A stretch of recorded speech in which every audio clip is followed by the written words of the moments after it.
Welcome to another episode of Wire2Wire Sports Podcast. I am your host, Gene Walzak, Wire2Wire Gene. And in my upper left corner, I got Kent State's own, Cleveland's own, College Cuttrell. 'Tis the season too, so it's time for me to live up to that moniker. So I'm excited.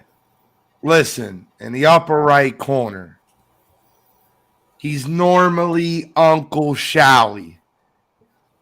This season, he's Scholastic Shally. But last night, he was Doc because my man was operating on the mound. Bill Shallcross, Uncle Shally, what's popping? What's going on, boys? It's been it was a good night and even better morning. But it's college football season. I'm ready to go. Listen, you had a good time? You had a good day yesterday? I did, sir, and I think you did too. I had a pretty good day yesterday, too. We got a lot to talk about. We got college football. It's a full football show. Fins up, my man Danny Dempsey in the comments already. Brandon, what's up, big dog? Just don't send me no more terrible trades. Don't get a fantasy league with this man. But we got a lot to get into tonight. But before we get into it, I want to take a second to shout out College Cottrell, Uncle Shally, and Black Elmore. That's my nickname I'm giving him. For a very, very successful show one of Wire2Wire presents Coast to Coast, a college football pregame show. By the way, number one viewed podcast across all platforms I watch Saturday morning. Take a second, Cottrell, and tell the listeners about how Coast to Coast went and what they can expect this Saturday. Yes, I mean, you brought it up. You know, Coast to Coast just had its premiere episode this past Saturday, and we broke down what we really thought how the season was going to go. So we talked about our Heisman predictions. We went down a breakdown of who we thought was going to make the playoffs. We talked about the top 25 rankings. And then at the end, we went through a week 0 preview. So, of course, you know, you had Notre Dame and USC kick us off before the official start of college football season.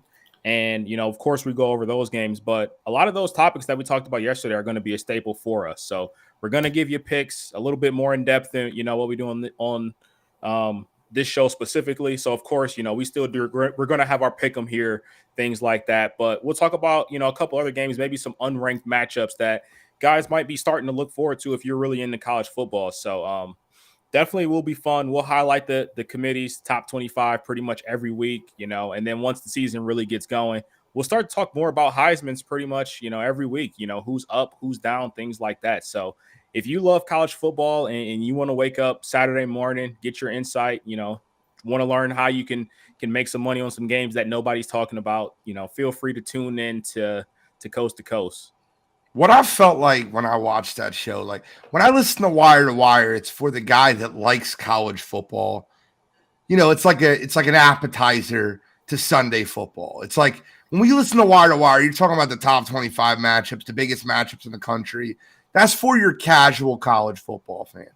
I mean, we go a little bit deeper than the casuals do here, but that's mainly what it's for. It's to take the casual and get them a little bit more excited about. When I watch Coast to Coast, it's for the diehard college football fan. So if you or anyone else in your life knows a diehard college football fan, tune in to Coast Saturday morning. They're talking about stuff I'm not up to that level yet. I'm not. I listen to it. I'm like, I listen to that to make my predictions here. Shally, how'd you feel like episode 1 went? I think it went great, man. I mean, you know, we were talking about on the chat. I think Alex was amazing for being on the first show and never doing a podcast before. You know, we were all joking about how nervous we were when we did the first episode of this show. And I think he sounded like a seasoned vet. You know, we got him to slow down a little bit, but I love that he's going to bring a completely different dynamic to the show than me and Cottrell. Like me and Cottrell are obviously diehard Big Ten guys, you know, Midwest, meat and potato type football, you know, more of an East Coast bias. And Alex is going to bring that completely different point of view, you know, being an Oregon fan and sticking up for the Pac-12 and bringing all that knowledge, you know, from the West Coast into the show. So I thought it went great. I mean, you know, I think for a premiere episode, I thought it flowed really well, and we're continuing to grow. I mean, I thought we had great chemistry, and you know, I'm looking forward to, you know, all the fun we're going to have, and all the different games we're going to discuss, once we really start getting into the season, which is going to start this week. So I thought it looked great, man. I mean, I enjoyed it, and I'm looking forward to working, obviously with Cottrell and Alex as well. Well, I appreciate that. And it's just another show in the Wire2Wire family, sideline to sideline, wire to wire, and now coast to coast. We have a fantasy show in the works talking about it. It could be here this Sunday. It could be here next Sunday. We'll see. We're talking about it, though. Fantasy football show. So let's get started for tonight. I can't wait. I'm ready to rock and roll. We got a lot to get into. We got college football week 1 previews. College Cottrell, run down the slate of games. We're going to go down the slate of games that we're going to talk about first. Then we're going to give you our playoff predictions, which if you listen to Coast on Saturday, you already have Bill and Cottrell's. They're just going to reread theirs off. I got to get mine on record before week 1. So we'll go through playoff predictions, and then we'll get into our college football pick 'em this week. After that, we'll get into the NFL, and you'll hear the NFL genius spraying some genius stuff out. But Cottrell, what games do we want to start with? Start us off on the docket.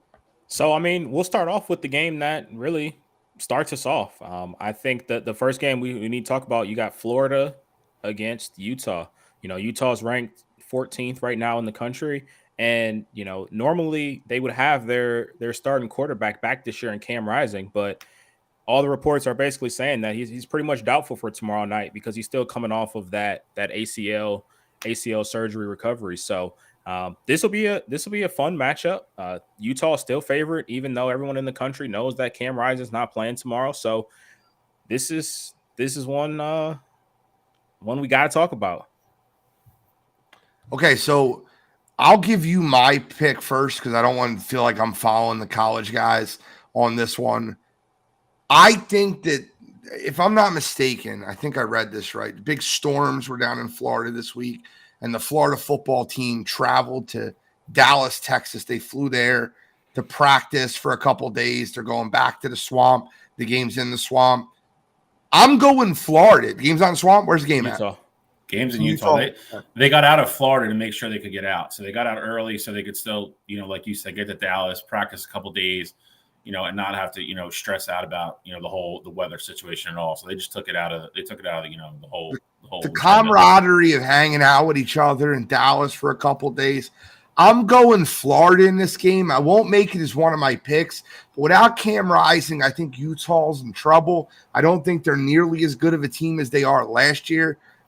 They lost Dalton Kincaid to the draft. That's Cam Rising's biggest weapon. So you're missing your 2 best offensive players going into this game. I'm going Florida. I think they'll be exciting, and I think they're going to pull up the upset. If anything, I'll take them plus the points, anywhere between 4.5 and 6, depending on where you look at it.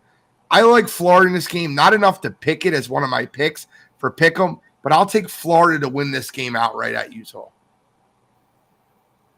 So, I mean, you touched on a lot of the key stuff. I mean, they did have a little bit of, upheaval with the storm coming in. They did get out early, though. I thought that was the right move. To Gene's point, it puts you kind of, us against the world type mentality. They're in Dallas, just kind of in the middle of nowhere where they want it to be, and they're just all together as a team, and they're getting ready for this game. With Cam Rising not playing, I think that's a big blow to Utah. Like Cottrell said, everything I've read, and I dug kind of deep into a lot of stuff today. He is doubtful, I think, at best. I don't think he's going to play. I know a lot of people are, kind of hoping he's going to pull off the hero appearance and show up out of nowhere and start. I don't think it's going to happen. We're going to go to, on the Florida side of the ball. We're going to see the first appearance of Graham Mertz at Florida. We've talked about him before at Wisconsin, and if we're being quite honest, how disappointing his career was there, being a heralded 5-star kid, and he went up there and just didn't play well at all. So going down to Billy Napier's system in Florida, I think it's a little bit more pass happy friendly.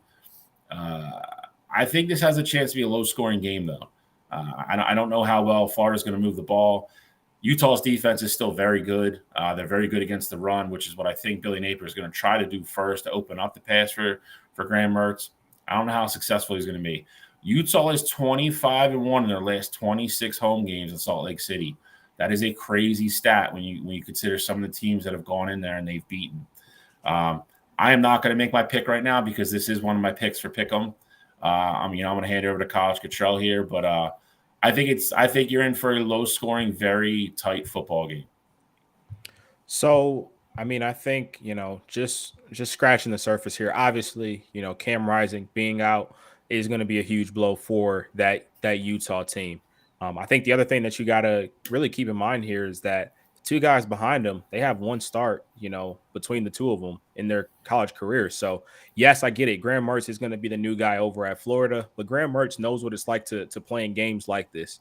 Now, if you watch Wire2Wire at all the past couple years, I'm not a big Graham Mertz guy, but I'm rolling with Florida here. I think, Florida having their second year under their belt in that system that Napier runs over there. I think that, Florida is going to be in a position to succeed. I think they're going to limit what Graham Mertz does. I think they're going to put him in great spots, not test that Utah defense too much because obviously that's the strength of their team. But I really think Utah is going to struggle to move the ball. Gene hit on it a little bit earlier. Losing Dalton Kincaid and that being your best weapon, that is a huge blow for that team. Obviously, Utah they're gonna rely on running the football, and one of their gadget guys is their backup quarterback in I believe Nate Johnson. He's their Wildcat guy. So I like Florida to win this one. I think it's just going to be too tough without your senior leader out there with you. So and I'm surprised that spread has stayed 4.5, knowing that Cam Rising's not playing. Appreciate the stars, Gio. You guys want to support Wire2Wire Sports Podcast? If you want to send us stars, it's super helpful for us through Facebook. Appreciate that. Gio, my man, appreciate you. Let's move on to game 2. Cottrell, where are we going on the docket? Next one we got would be West Virginia traveling to Penn State. Listen, we can go in a different order. Let's just start with you, and then we'll go around to me. I'll go last on this one. I'll go first on the next one. We'll continue to snake.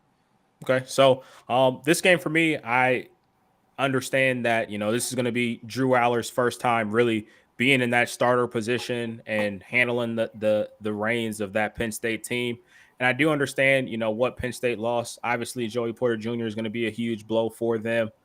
They also lost their number one receiver from last year in Parker Washington. But I love this Penn State team this year. I'm really high on Penn State. I think this is the year where they can surprise a lot of people. I understand they're already top 10 in the AP preseason poll, but I think Penn State is a team that has serious, championship contenderness. So I like Penn State to roll against West Virginia. I think Drew Aller puts his name on the map. He becomes a household name after week 1. I could see him putting up 3-4 touchdowns against that Mountaineers team. So I like Penn State, and I don't think this one's necessarily close. I'm not going to disagree with one thing that my college compatriot just said.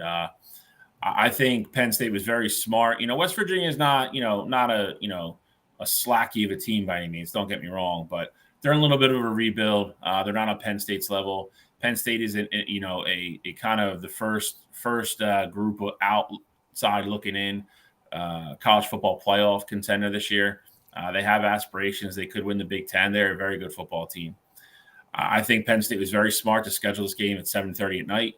That Beaver Stadium is going to be electric. We've all seen the videos and the pictures before. I don't know if it's an official whiteout. I think it is. I'm not sure about that, but regardless, it's 7:30 kickoff. It's a primetime game. Very, very smart move on their part. Let Drew Aller have his first home start with all the support in the world with that crowd. I think Penn State rolls as well. I don't think it's relatively close. I'll give you this is going to be one of my picks as well, but I'll give you a score prediction later on when we do pick them. But I think Penn State rolls here. Guys, I don't think it. I think that, and I'm just trying to be nice when I say this. I don't think the offense. I think the defense will outscore West Virginia. I think that Penn State's defense is going to be absolutely next level this year. I love what Penn State did on the defensive side of the ball. Obviously, I love Drew Aller starting. Finally, get rid of Sean Clifford. Now get rid of the stinking coach. Get rid of James Franklin, and we'll be good over there in Penn State. But let's see what I think. The defense of Penn State dominates this football game, And if I had to give you a prediction, I'll be very nice about it. I think Penn State's defense outscores West Virginia's offense. I think Penn State rolls in this one. Third game on the docket. All right. We got the Battle of the Carolinas. You got North Carolina. One of my picks. You got North Carolina versus South Carolina. North Carolina, throw their hands up. But I'm not. I can't give it anything away. I'm going to pass on this one. North Carolina ranked team. South Carolina Spencer Rattler. It should be a very, very good game. This is one of my picks, though. I don't want to give it away. I plan on beating both of these college football experts this season and pick them. So I don't want to give away picks and then they steal them because they know I have great picks. I'm kidding. But I truly believe I'm very strong on this one. Strong on this one. So I'll just zip it here. We'll talk about it during my pick 'em. Shall we? Yeah.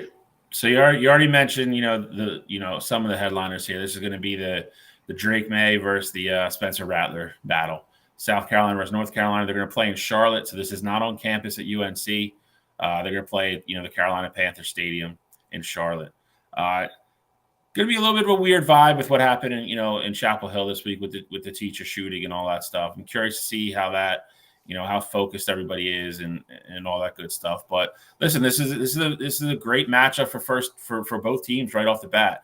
South Carolina pulls it off. If you want to consider it an upset, they win this game. They're probably on the door knocking to get into the top 25 next week. North Carolina probably gets a little bump if they hold serve and win this game. Mac Brown, Drake May, we'll see. We'll see what North Carolina's offense looks like. I think if you're worried about this game, I wouldn't worry about the offense. I would worry about what North Carolina's defense is going to look like. Have they fixed the holes, the gashes, given up the big plays, the chunk yardage? Because if they haven't, Spencer Rattler and that trio of receivers that South Carolina has, they're going to move the ball. I think this is a high-scoring game. I'm going to go with the upset here. I think Spencer Rattler, the way South Carolina finished off the year last year, I think they come in motivated this year. I think they go into Charlotte, and I think they get a win. I think it's a high-scoring game. I think it's a close game. I just don't trust that North Carolina defense. Until they prove me wrong, they're going to have to show me something. So I'm going to go with Spencer Rattler and the Gamecocks.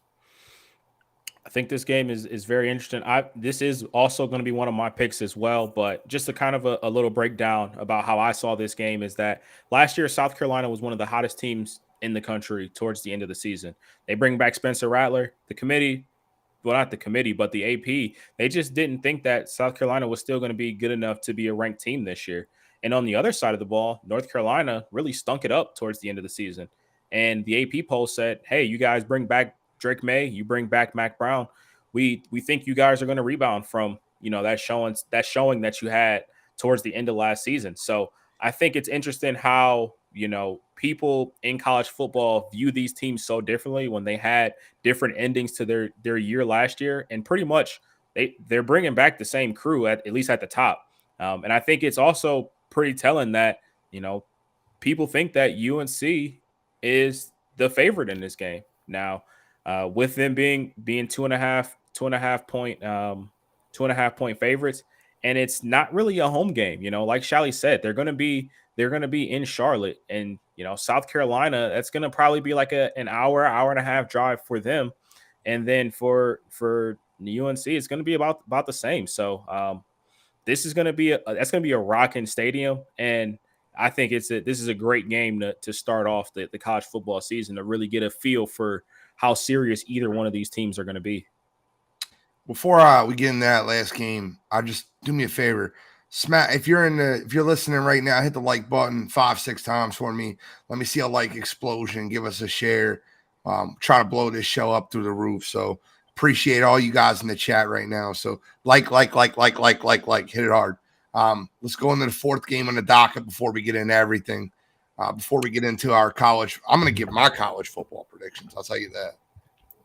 Yeah, and this is going to be the biggest game opening up the season, and that's LSU at Florida State. Again, this is a top 10 matchup to kick off the year, and you're going to see right away how serious either one of these teams really are this upcoming season. So I got to go first on this one because I skipped the last one. That's not fair. Tell you something right now. I almost picked LSU to be in my college football playoff, to be in my college football top 6. Little preview. I didn't. The reason I didn't is I didn't want to automatically lose, because they could lose Saturday and I would be like, all right, well, one of my top 6 teams has already lost to Florida State. That's an issue. So I did a little scaredy cat thing. I left both of them off my list because I don't really have a great feel for this. My gut tells me LSU is the better team, but I watched Florida State outplay them last year.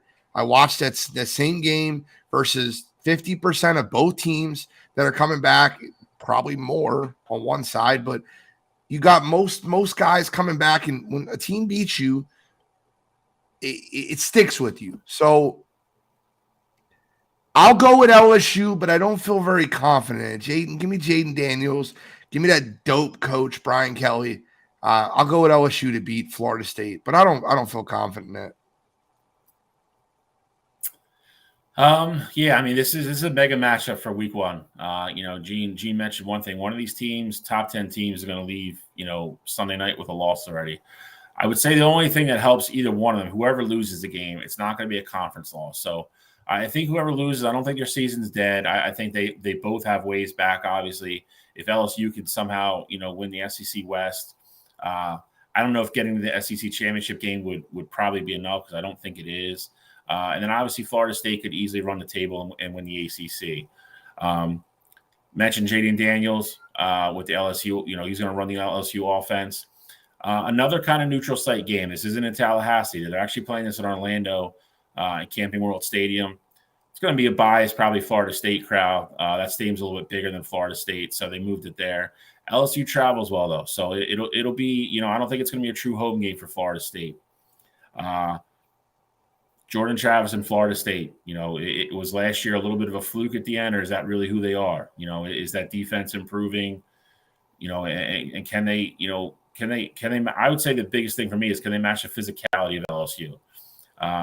2 little tidbits about LSU, though. If you're picking this game or watching, betting, whatever you're going to do, their starting running back, or one of their starting running backs, John Emery, is not going to play. They really haven't released that reason yet. Apparently, it's not academic; it's something else. So they said it's not team; it's not coming from the team. Brian Kelly was very complimentary of him today, and him getting through his academic issues last year and where he was. So that's a little bit weird. And then their probably best player in Mason Smith is not going to play. Their stud defensive lineman. He is out for a 1-game suspension from the NCAA for, from what I gathered, a very stupid. I don't think he should have suspended. I'll just go on record with saying that. It's another NCAA just being dumb. He's not going to play, though. SEC bias. That's what it is. They wanted to give LSU some extra help. Yeah. So, I mean, that being said, this is a tough game. I mean, Mike Norville still hasn't really won a game, a signature game for me. And I don't know how many times since we've even had this show, Brian Kelly has choked in a big moment. That being said, I am going to go with LSU. I think they're a little bit of a deeper team. I will go with Jaden Daniels running the offense. I think he takes another step forward this year. And I think they're just a little bit physical and they're a little bit quicker. Won't be surprised if I get this wrong. I left this out of my pick 'em on, for a reason, because I really don't have a true gauge yet of, where either one of these teams is going. But I'll go with LSU. I'll go with the SEC bias, and I think they pulled out. I think it's a very close game, though. So I'm going to go LSU as well. I'm not going to really beat around the bush there. I think them bringing back Jaden Daniels is going to be the X factor. Not huge Jaden Daniels fan, but that LSU offense I do think is going to be even better than where they were at last year. Them having a year under their belts in that Brian Kelly system, I think is going to be very helpful for them. And I think they're going to have an emerging talent in Malik Neighbors, their outside receiver. So I think he's going to be special this year, be 1,000-yard receiver, and I think he's gonna be the X factor in this game. Obviously Emory not being there for one game this year, I think that will hurt LSU, but I think that's just going to put more on Jaden Daniels' plate. And Gene brought up the point that this is a team who last year They beat Alabama and they went to the SEC championship game. And I understand, they ultimately didn't beat Georgia, but had they beat Florida State in that first game of the year, we might have been looking at them in a different light. And maybe, somehow, some way they sneak into the college football playoff. Maybe that game against Georgia at the end of the season means a little bit more to them. And then they play that game harder. So I think LSU wants to right that wrong. And the best way to do that is getting a win in Florida. So I like Jaden Daniels and that LSU team to get it done. I do think this game is going to be close, but I just think, LSU is going to always have this game with, one possession ahead. Like they'll be up 2 scores. Florida State gets the ball. They cut it down to 1 score. LSU goes back down. They score to get it back up to 2 scores and things like that. So I like LSU in a closer game, but I don't never think they're necessarily in jeopardy. Okay. That's fair. I will get into pick 'em shortly. You guys gave away your top 6 on Saturday. Do you want to recap that for the listeners of Wire to Wire that might not have got a chance to listen to Sideline? I'm sorry, Coast to Coast. I apologize. I won't screw up again. Yeah, I mean, I can go over my top 6 real quick, who I think is going to make the playoff. And I won't go into too much detail with them because I'm sure we'll talk more about it as the season goes on, things like that. But just so everybody can know where we stand right now, I have USC ultimately finishing up as the number 6 seed. I like Texas A&M to be the 5 seed. I got Penn State sneaking in and getting into the college football playoff at number 4. I have Texas at number 3. Got Ohio State at number 2. And I got the Bulldogs running the table again and finishing up as that number 1 seed.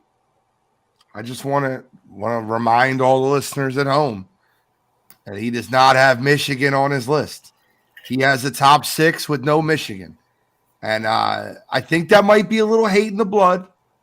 We went over it on Coast to Coast. I heard it. If you want a full breakdown, go listen to Coast to Coast. I'm going to talk my shit right now. I think there might be a little hate in the blood. Might be a little hate. I get it. Listen, I'm not going to lie to you. Every list that we've done, I've tried my best to not be a hater of the Dallas Cowboys. But, they're probably 1 or 2 notches down than where they should be because they're the Cowboys. So I understand that. Let's see. I remember what Shalley's list was, but for the listeners that might not have listened, let's see if Shalley did the same thing. He might have. Shalley, give me your 6. Shalley always remains objectionable. Tries to, at least. Objectionable? Objective. God damn it. I can't even say it right. Number 6, I do have Penn State coming in at number 6. I think they're going to have a signature win. I've made no bones about it. I think if I look at my schedule for Michigan this year, that trip to Happy Valley is what scares me. Take that for what you will. That game is the one that's circled that worries me right now. I have USC number 5. I think USC is the Pac-12 champion this year. I just think they're probably good. There's a good shot they have more than 1 loss. I think the Pac-12 is going to beat each other up this year. I think the conference championship is just not enough to get them in. Number 4, I have Ohio State. I'm not blinded by hate and pettiness and jealousy of Cottrell from the last 2 years like he is. So I will give Ohio State their due. I think Ohio State's only loss is the final weekend of the year at Ann Arbor. I think they'll have a big win over Notre Dame. I think they'll have a big win over Penn State. I think that I think as long as USC loses 2 games, I think that only loss at Michigan at the end isn't enough to knock Ohio State out. I think they're one of the best 4 teams in the country, and they'll deserve to be there. Number 3, I'm going to go with Texas Longhorns. I think they're the Big 12 champ. I think they have 1 loss probably this year. Maybe they run the table. I think the Alabama game doesn't kill them if they lose it. But we'll talk about that game a lot next week. But I think they win the Big 12. I think they win the Big 12 with 1 loss. So I think that's enough to get them in. Number 2, I'm going to go with Michigan. I think they win the Big 10 again this year. I think they beat Ohio State at home. I think their loss is when they travel to Happy Valley and play Penn State. I think that's going to be a really tough road game for them. That's the loss I have. I think they rebound, beat Ohio State, win the Big East, and they go as the number 2 seed to the college football playoff again. Number 1, Georgia Bulldogs, undefeated. I think they run the table. I don't think anybody in the East has anything for them this year. I think it's a really down year, across the board for the SEC. I think there's some good teams in the West. I just don't think there's a dominant team. I don't think this is a dominant Alabama team. Texas A&M and Jimbo Fisher have to show it to me before I jump on that boat. And, we just talked about LSU a little bit. I think both those teams have the talent to make me a believer, but until they do, I'm not buying what they're selling. So, I think whoever comes out of the West is going to get smacked in the championship game by Georgia again. I think they roll into the college football playoff 13-0. I think they're the number 1 seed. All right, I give a little bit more in depth because I didn't get a chance to do this. And if you haven't seen Coast to Coast, tune in. They gave you an in-depth breakdown. Stephen Chambers put his list up there, and it's very, very close to mine. I just don't have Alabama. So here's my 6. Number 6, I got the Penn State Nittany Lions. So I waited for this opportunity to brag a little bit about Penn State. Penn State's going to have 3 guys drafted in the top 15 of the NFL draft. They have an offensive tackle that would have went top 10 this year, and Alua Fashanu. He's going to be one of the top offensive tackles in all of college football this year, if not number 1. They have an edge rusher in my main man pots and pans, Chop Robinson. Yannick Ngakoue, it's the same thing. I think that Chop Robinson is going to get to the quarterback a ton this year for Penn State. But my favorite of the 3 will probably go 3rd in the draft is Kalen King, short, shifty cornerback played opposite of Joey Porter Jr. last year. Penn State's defense is going to be very good this year. I have them number 6. Number 5, I got the USC Trojans. You guys know how big I am on Lincoln Riley, how big I am on Caleb Williams. I think they're going to be a great offensive football team. They showed you their defensive efficiencies even in week 0. Halftime they were San Jose State giving it to them. They're right there with them. They pulled away. They won the game by 28, but it was closer than they would like you to believe. I got USC number 5. Number 4, I have the Ohio State University. I think the Buckeyes lose to Michigan at Michigan. I think they beat Penn State at home, and I think they get into the college football playoff because they have so many. They're so marketable. Don't lie to yourself, right? If Penn State, Ohio State, and Michigan all finish 11-1 and Michigan wins the Big Ten, Ohio State will get the nod over Penn State because they'll beat Penn State in Ohio State. And because Marvin Harrison Jr. and all the Travion Henderson, all the guys at Ohio State are going to be people that you want to watch play football. I get it. We're not going to get any luck vote over them. Ohio State, number 4. Number 3, I have the Texas Longhorns. Give me some Quinn Ewers, baby. I love Quinn Ewers. I told you, I'm a big fan of him. I think Texas has got a weak schedule in the disintegrating Big 12. I think Texas runs through the conference, and I think they get the number 3 seed. My number 2 is the Michigan Wolverines. Their one loss this season will be at Penn State. I think Penn State's defense will hold them down. I think that Drew Allar will do enough to get that win in Happy Valley. However, I think Michigan still wins the Big Ten. I think they beat Ohio State in Michigan, and I think Michigan, that's enough, one loss Michigan team to be number 2 in the college football playoff. And number 1, the team that always seems to prove me right, the Georgia Bulldogs. Georgia, listen, you said it. We could pretend that the schedule is not loaded. It's not loaded. It's not a great schedule. However, it is the SEC. They still got to play Spencer Rattler. They still got to play Tennessee, and they still got to play the winner of the West, which will probably be LSU or A&M. I think Georgia still has 3 huge games on their schedule. I think they win all 3 of them, and I think they win the SEC. I think back-to-back national champions, that'll get you the 1 seed. However, I will go on record. Georgia fans, don't beat me up. Don't hate me. Georgia will not win the national championship this year. But I'll make you wait for the national champion. I don't want to give that away right now. I'll make you wait. I give you my college football playoff. Maybe next week I'll give you the national champion. Maybe I'll be bold and maybe it's Texas. Maybe it's Quinn Ewers, baby. We'll get into it. Let's get into college football pick. I will say the one thing that kind of worries me a little bit is that, outside, obviously, I have Penn State in my top 4. You guys have Michigan. Assuming that if Michigan ends the year with 1 loss, they would be that 4th team in my playoffs. So it's not crazy, for me to think that Michigan, making the playoff, but us all pretty much having the same. We have 2 Big Ten teams and then Georgia and Texas. Like, usually when we all agree, that means like chaos is going to ensue. And I'm for the chaos. Oh, I mean, I am too, as long as that means Ohio State's in. But I'm just saying, like, Texas, watch them go 7-5 this year, barely make a bowl game. Quinn Ewers stinks, and we got to talk about it at the end of the year.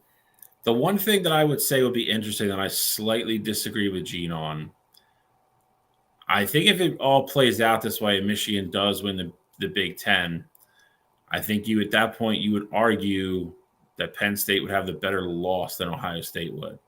And I would be really curious to see how they rank those 2 teams. That's the point, though. I think that the issue that you're going to run into is that the committee is going to give the nod to Ohio State because they're the more recognizable, bigger name. Don't lie to yourself and pretend that there's not money involved in this. No, there is, but let's not also lie to ourselves and act like Penn State's like Cincinnati or something. They're not. But they're not. If all things are equal, Ohio State will get the nod. My point is, if they both have 1 loss and Penn State has a win over the Big Ten champion who's sitting there as the number 2 seed, I don't think Ohio State has a win that's better. Well, Ohio State would beat that team. Heads up. Yeah, that's again a heads up, but it would get real interesting. That discussion would be a lot of fun if that's where we end up. I would love it. Michigan needs to win it all. Harbaugh guessing going to be suspended for more games next year. What Michigan actually did was genius, and I hate giving that program credit, but literally they tried to go to the NCAA and say, hey, we're going to give Harbaugh 4 games and that be that. The NCAA said, no, we're going to research a little bit more and see if we can do a fair suspension. Michigan countered and said, all right, well, basically forget what the NCAA said. We're going to give you 3 games. And so then once you go to your decision next year, you'll probably give them another 3 games next year instead of having them sit out the first 6 games next year. And they're going to let bygones be bygones there. Michigan is not going to schedule anybody hard for, those first 3 weeks where they can afford to miss Harbaugh. It was a genius move on Michigan's part, and I got to give them credit there. I think it's very interesting of all the cheating talk that Shally talks about and his coach gets suspended. Let's get into pick 'em, gentlemen. You're talking about phone calls and cheeseburgers. Cutting corners, man. Yeah. Gotta stop cutting corners, bro. They do up there in Michigan. Yep, cut corners. Well, who was last year's champion? That's actually not true. And I'll tell you why it's more of a genius thing. I think they ultimately end up settling on 4. He's going to have 3 in, and it's even more calculated than kind of Cottrell led on. Week 1 next year, they play New Mexico State. That would be his 4th game if that's what they end up settling on, which is pretty much what everybody thinks is going to happen. Their 2nd game next year is against Oklahoma, which would make him eligible for that at that point if they settle on 4 games. So it's even a little bit more calculated than Cottrell even let on, if I'm being honest. It's a smart move. All right, so you're crazy, Jonathan. Jonathan Suggs, I appreciate you, but we will talk about that actually right now. Who won last year? The picks for who was the overall winner? Let me take a look. Was it you or was it Shally? It wasn't me. I think I won Superdog, but I don't think I won actual picks. Yes, I think he won Superdog, and then I won picks. And you were like 1 behind both of us at the end. I mean, I'm all right with it. Shally, give us the order for all right. So it looks like I won both. Oh, give us the order then, College Control. What did the records end up being? I was non-Superdog. 23-16, 22-20, 21-21. Okay. All right. So what's the order today then? Winner. I will go first. I do want to go first this time around. Gene, you can get sandwiched in between us, and I'll let Bill go last. We'll start us off then. Let me hear right. it. Talk your shit. First game that I have is one that we mentioned a little bit earlier. I love South Carolina plus 2.5 against UNC. I'm extremely high on Spencer Rattler now. I think Spencer Rattler, for all intents and purposes, he got humbled. He was in a situation in Oklahoma where he lost his job to Caleb Williams. And originally it seemed like he went to South Carolina and he was really, moping and crying about it. But then towards the end of the season, he got his shit together and he became one of the better quarterbacks in the country. He beat some high profile teams in Tennessee and Clemson towards the end of the year. And I 100% think that team's going to keep that rolling against the UNC team, who I think it's really overrated at this point in the year. They bring back Drake May, and you saw last year, Drake May did not show up in those big games. So I think this South Carolina team is hungry, and I think they understand what's at stake here. Obviously, it's not necessarily a conference game, but you get a win here, you get up in the top 25, and then you start going through that SEC schedule. Your name's going to slowly move up those boards, and so got to take care of business week one against your cross state line rival. And so I like South Carolina to easily cover that 2.5 point spread, and I like them to actually go out there and win the game. My next pick, I like Nebraska plus 7 at Minnesota. Look, I fully understand, a lot of people are buying in on the Matt Rule hype, things like that. I just think that spread's a little too much. Brennan Armstrong has transferred over to Nebraska, and, he has some familiarity with that system that Nebraska's already running. Their OC used to coach Brennan Armstrong already, so I think he's going to be very familiar with that system. And I think that Minnesota team isn't going to be as good as they were last year. Last year, they were a middle-of-the-road team in the Big Ten, and they no longer have Tanner Morgan. So they're going to have a fresh quarterback back there as well. So I like Nebraska to cover that spread as well. I think it's going to be ultimately like a field goal or so game, but I think Matt Rule kind of, in lack of better terms, shocks the nation. And I like Nebraska to not only cover, but I think they go out there and they win that game as well. The other game that I like is going to be Utah State at Iowa. I like the under in that one. So everything that has been said so far, Cade McNamara is injured. He's on track to questionably suit up. I think he's ultimately going to show up because that will be his first game with Iowa. But the over-under is at 44.5. I think that Iowa defense is going to hold Utah to less than 13 points. And I think that offense for Iowa, they're going to pretty much take it slow. So I think they're going to limit what K does. They don't want him to move too much. They don't want him to re-aggravate any injuries or anything like that. So I think that'll be a very slow-paced game, very Iowa-esque. And I love the under in that one. I could easily see that game ending up as 27-6 in an Iowa win. And then my super dog for the week. I think this is the best play that I have. And everyone, but I know both of you are going to hate it, but I got Colorado plus 20.5 at TCU. Look, I'm all aboard the prime hype train. I think Shedeur Sanders is going to go out there.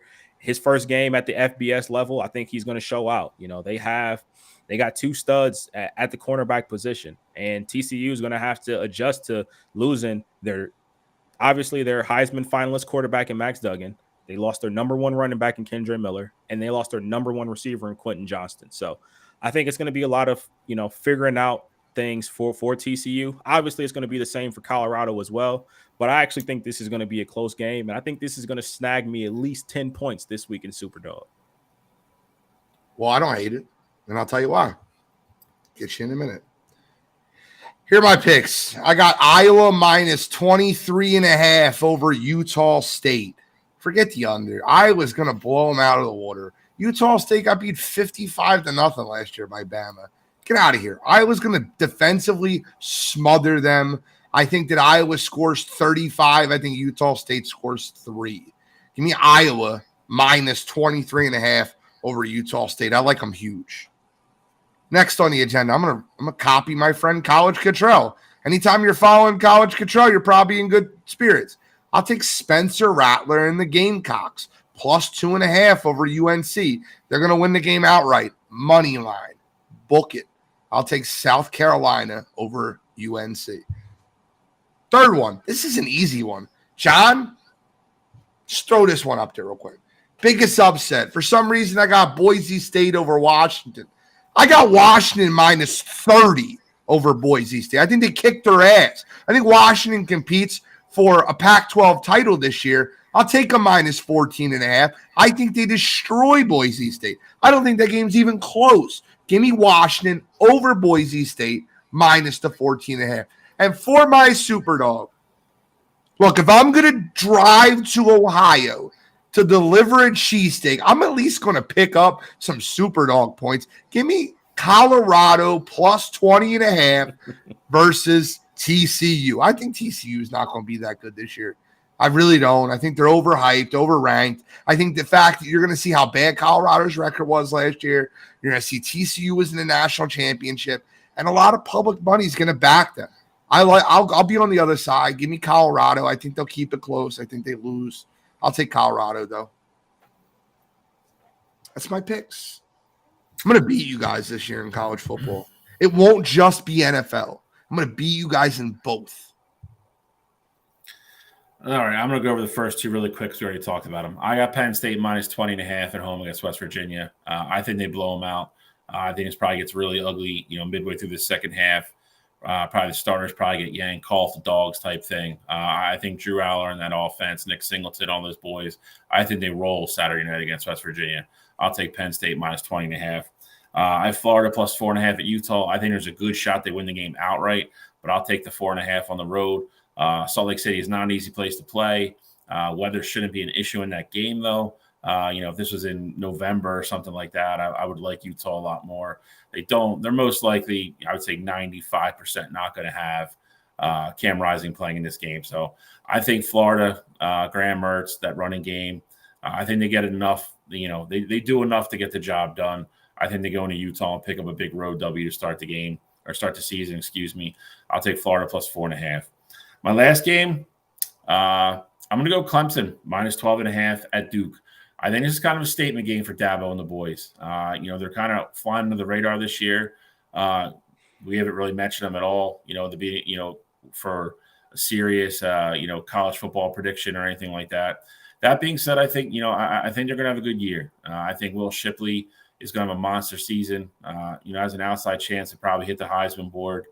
I think they come out and they play well. I think this is kind of a, get your team on the same page and get moving in the right direction, pick up a road win to start the season. I think Clemson covers. So I'll take Clemson minus 12.5 on the road. For my super dog, I'm not going super big. I'm going to take San Jose State at home, giving up 16.5 to Oregon State. I love that San Jose State played a game already. They got a lot of the kinks worked out in their offense. They went toe-to-toe with USC for a while. It's going to be DJ's first game with the Beavers on the road. I'll take Shavon Cordero at home. I think that San Jose team scores points. I don't know if they win the game outright, but I think they keep it close. I think it's a close game. So I will take the plus 16.5 at home for the team that's already played a game and, isn't going to have to work out the kinks or anything like that. So those are my picks for the week. Like it. I like it. College football. It's big. Week 1 ahead of us.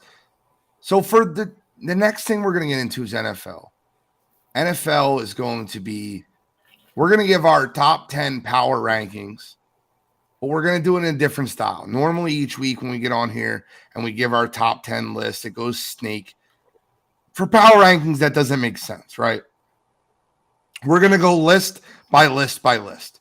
I am the NFL genius, Gene Walzek, and I will go third on this. So we'll go Cottrell, Shally, me. Cottrell, release the list. This is the power rankings going into the NFL season. Everybody gives a different opinion of where they see teams and where they think they'll be. I think it's very interesting that my man Cottrell left off Jacksonville, but we'll get into that. That's okay. It's all right. It's okay. He's got the Saints on there, who every position on the football field Jacksonville's better than. But that's okay. I mean, quarterback, yeah, but quarterback, running back, wide receiver room. What do you mean? Don't worry, I'll wait. I guess if you say so. No, it is.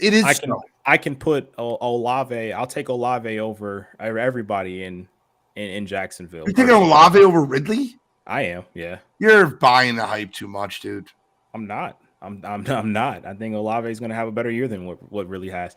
But starting off, number 10, you got the Saints. I think last year they showed you they were in a lot of close games last year, and they had Jameis Winston at quarterback. I think you bring in a guy like Derek Carr, you're in a division that's literally up for grabs. You don't have one serious team in that division. And I think if the Saints can be serious, obviously they're the one team in the division that has an adult at quarterback.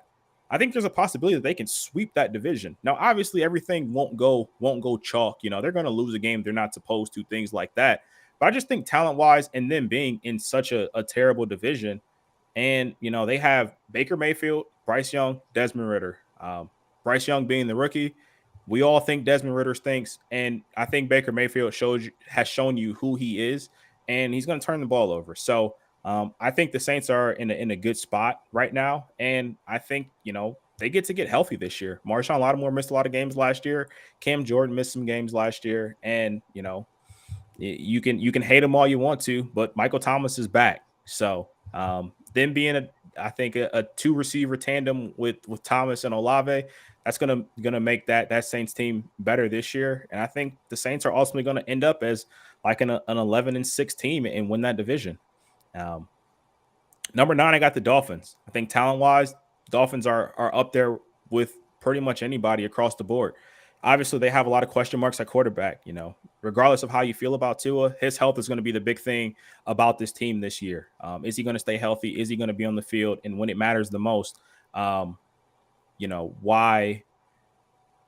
are the Dolphins ultimately going to keep that engine rolling on offense? And I think, them getting Devin Achane and obviously the two-headed monster in Hill and Waddle, best receiver duo in the league. And they added Jalen Ramsey to that defense. I think the Dolphins are going to be special, but those questions at quarterback really just, ultimately is why they end up at 9. Number 8, love the Browns here. Deshaun Watson, full season under his belt. You got him next to Nick Chubb, and the defense is going to be improved this year. You bring in Jim Schwartz, who runs a different style of defense than what you had previously with Alex Woods, and you're going to see more man coverage on this team, and that's going to help that you brought in a guy like Zadarius Smith. I think that Browns defense will be much improved this year, and I think you're going to see a much better version of Deshaun Watson this year. So, like the Browns to make the playoffs, and that's why they're coming in at number 8. Number 7 for me, third best team in the NFC, and that's the Dallas Cowboys. Again, Dallas Cowboys are a team year in, year out. You know exactly what you're getting. They're going to be a good team throughout the regular season. They're going to compete for that NFC East. They're going to get to the playoffs, and they're going to come up short. Dak has showed you what his ceiling is, but I like the moves that Dallas has made so far. Bringing in Stephon Gilmore, bringing in Brandon Cooks. I think that makes the team better. But I think Jerry Jones recently bringing in Trey Lance, I think that's going to be a bit of a distraction.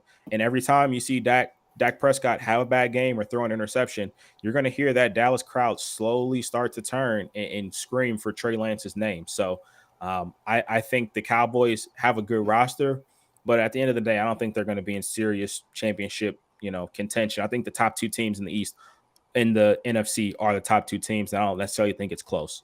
So here, 6 and 5, I'll go back to back here. Got the Cincinnati Bengals and the Baltimore Ravens. AFC North is going to be an absolute bloodbath. I think the Bengals are, talent-wise, you got Joe Burrow, second best quarterback in the league. You got arguably the best receiver in the league. If he's not one, he's top 2 or top 3 in Jamar Chase. I think defensively they're going to still be as good as they were last year, and they add a little bit more to that offensive line, bringing in Orlando Brown. So Burrow should be upright a little bit more, but I think with what the Ravens have, I love pretty much every piece they have defensively. And you get a Lamar Jackson this year who is going to be healthier and doesn't have to worry about that contract situation and won't miss as many games. I think he's going to be he's going to be the leader of that team that ultimately gives that Ravens that AFC North championship. So hold on. Give me 1 second. Jonathan Suggs, I'm calling you to the carpet. I've seen your comments, and I love them, and I appreciate everything that you've brought to the chat. You have asked why the Browns are on my list, not Baltimore. You said y'all don't have Denver on here. You said you're sleeping on the Giants or even Washington. I would love to see your top 10 because I want to see who you leave off so we can talk about who you're sleeping on.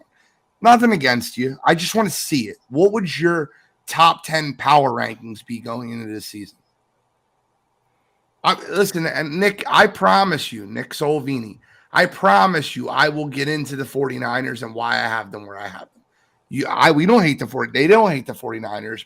I hate the 49ers. I promise you I will get into it. And Sorry, Control.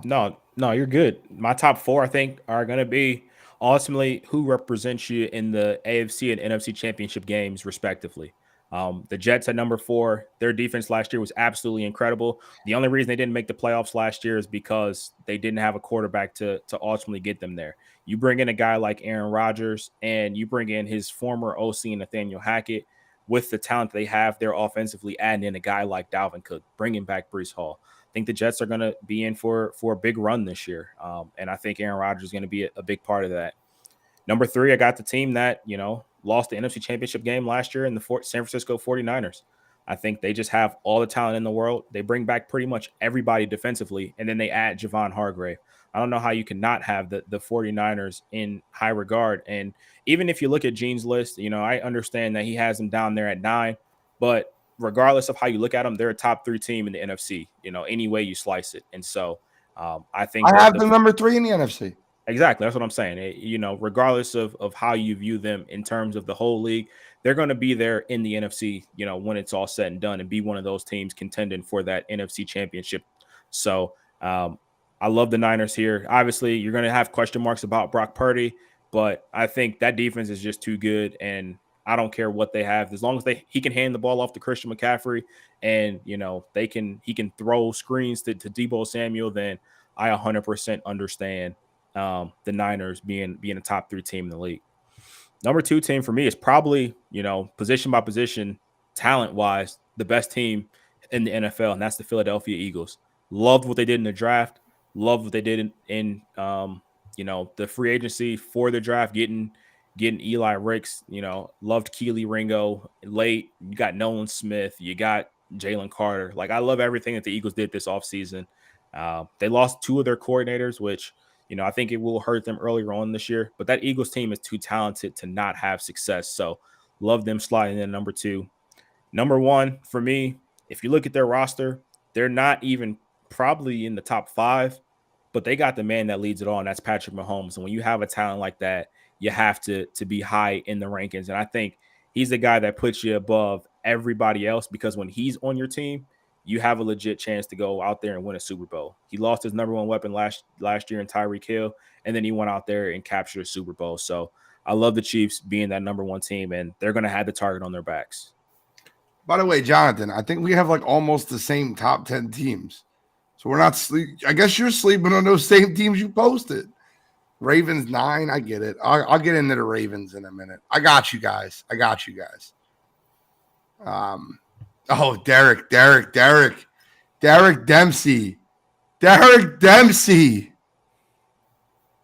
They got film on Purdy.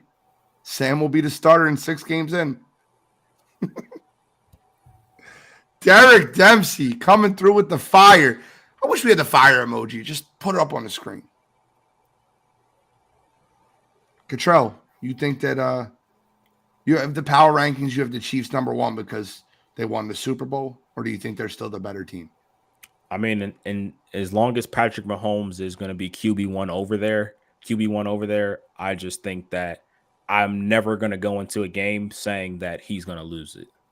So even last year in the Super Bowl, I thought, obviously Pat was banged up, thought the Eagles were the better team. Other side, I had Patrick Mahomes, and that's the guy I'm rolling with. So that's really why they're number 1 to me. Talent-wise, I think it's the Eagles, and it's not close, but Patrick Mahomes trumps all. Listen, it's not a bad list. It's a wrong list, but it's not a bad list. Doesn't have the 49ers at 9, but I promise you I'll get into that. I promise you. Hey, listen, I look at your list and I can understand it. I get it. Shall we break us down?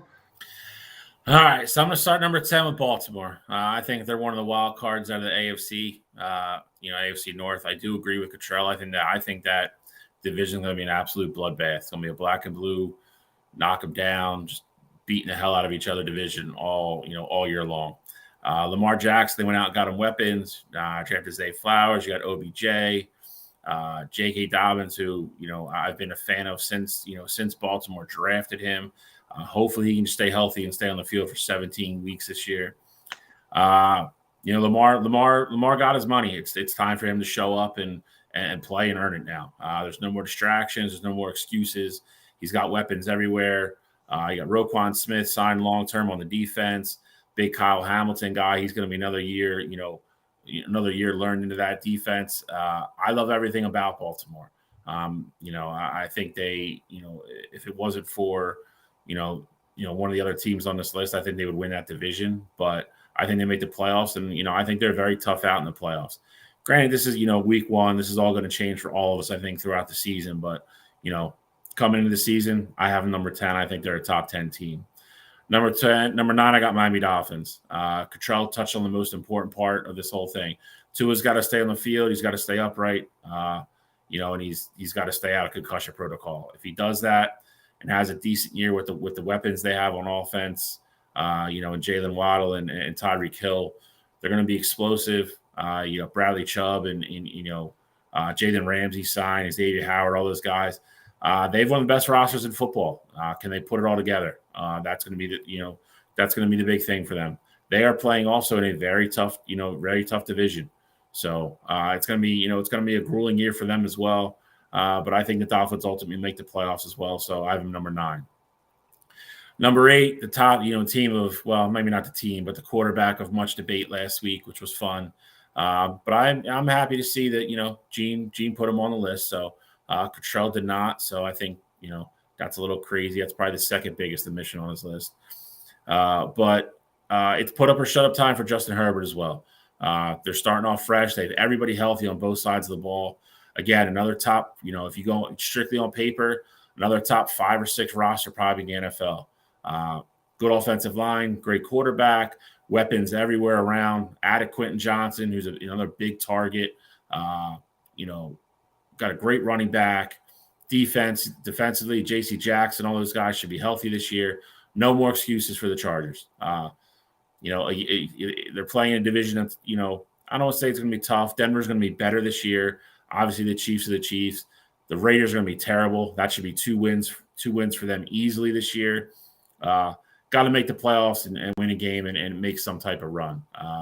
They're too good not to. So I got the Chargers number 8. Number 7, I got the Cowboys. I think they finished second in the East. I think they're a very good football team. They're deep. Their defense, I think, is a strength of their team. Offensively, they're going to go as Dak goes. And I've said it before, and I'll say it again. Dak Prescott is what holds that football team back. All the Cowboys haters can come for me. They can say what they want. The proof's in the pudding, people. Every big moment he's in, he comes up short. The guy was a 4th-round draft pick for a reason. He is what he is. He is a mid-tier to bottom-tier quarterback playing on an extremely talented football team with talent around him that hides all his deficiencies. They'll win a bunch of games. They'll get in the playoffs, and they'll probably lose in the first round again because that's what they are. I have the Cowboys number 7. Number 6. Cottrell, I just don't know. I don't know. I got the Jacksonville Jaguars. Trevor Lawrence, another year under Dougie Fresh. Getting Calvin Ridley back. Travis Etienne fully healthy coming in. Another year under his belt. Defense continuing to get better. This team is going to win that division going away. They're probably going to rest people down the stretch. They got experience last year in the playoffs. I think Trevor Lawrence takes another step this year. He went into Kansas City last year and gave Patrick Mahomes everything he wanted. Honestly, 2 bad tips from catchable balls to his wide receivers that ended up interceptions. If they don't happen, Jaguars might have won that football game. Might have went to KC and won. I think they're going to win, the AFC South going away. I think they're a playoff team, and I think they're a low-key contender to really do some damage in the AFC playoffs. I got Jacksonville Jaguars, Trevor Lawrence, number 6. Number 5, I have the New York Jets, who I think is going to win. Who are going to win the AFC East. I think they have a top 5 defense. Cornell Williams, Sauce Gardner, all those guys.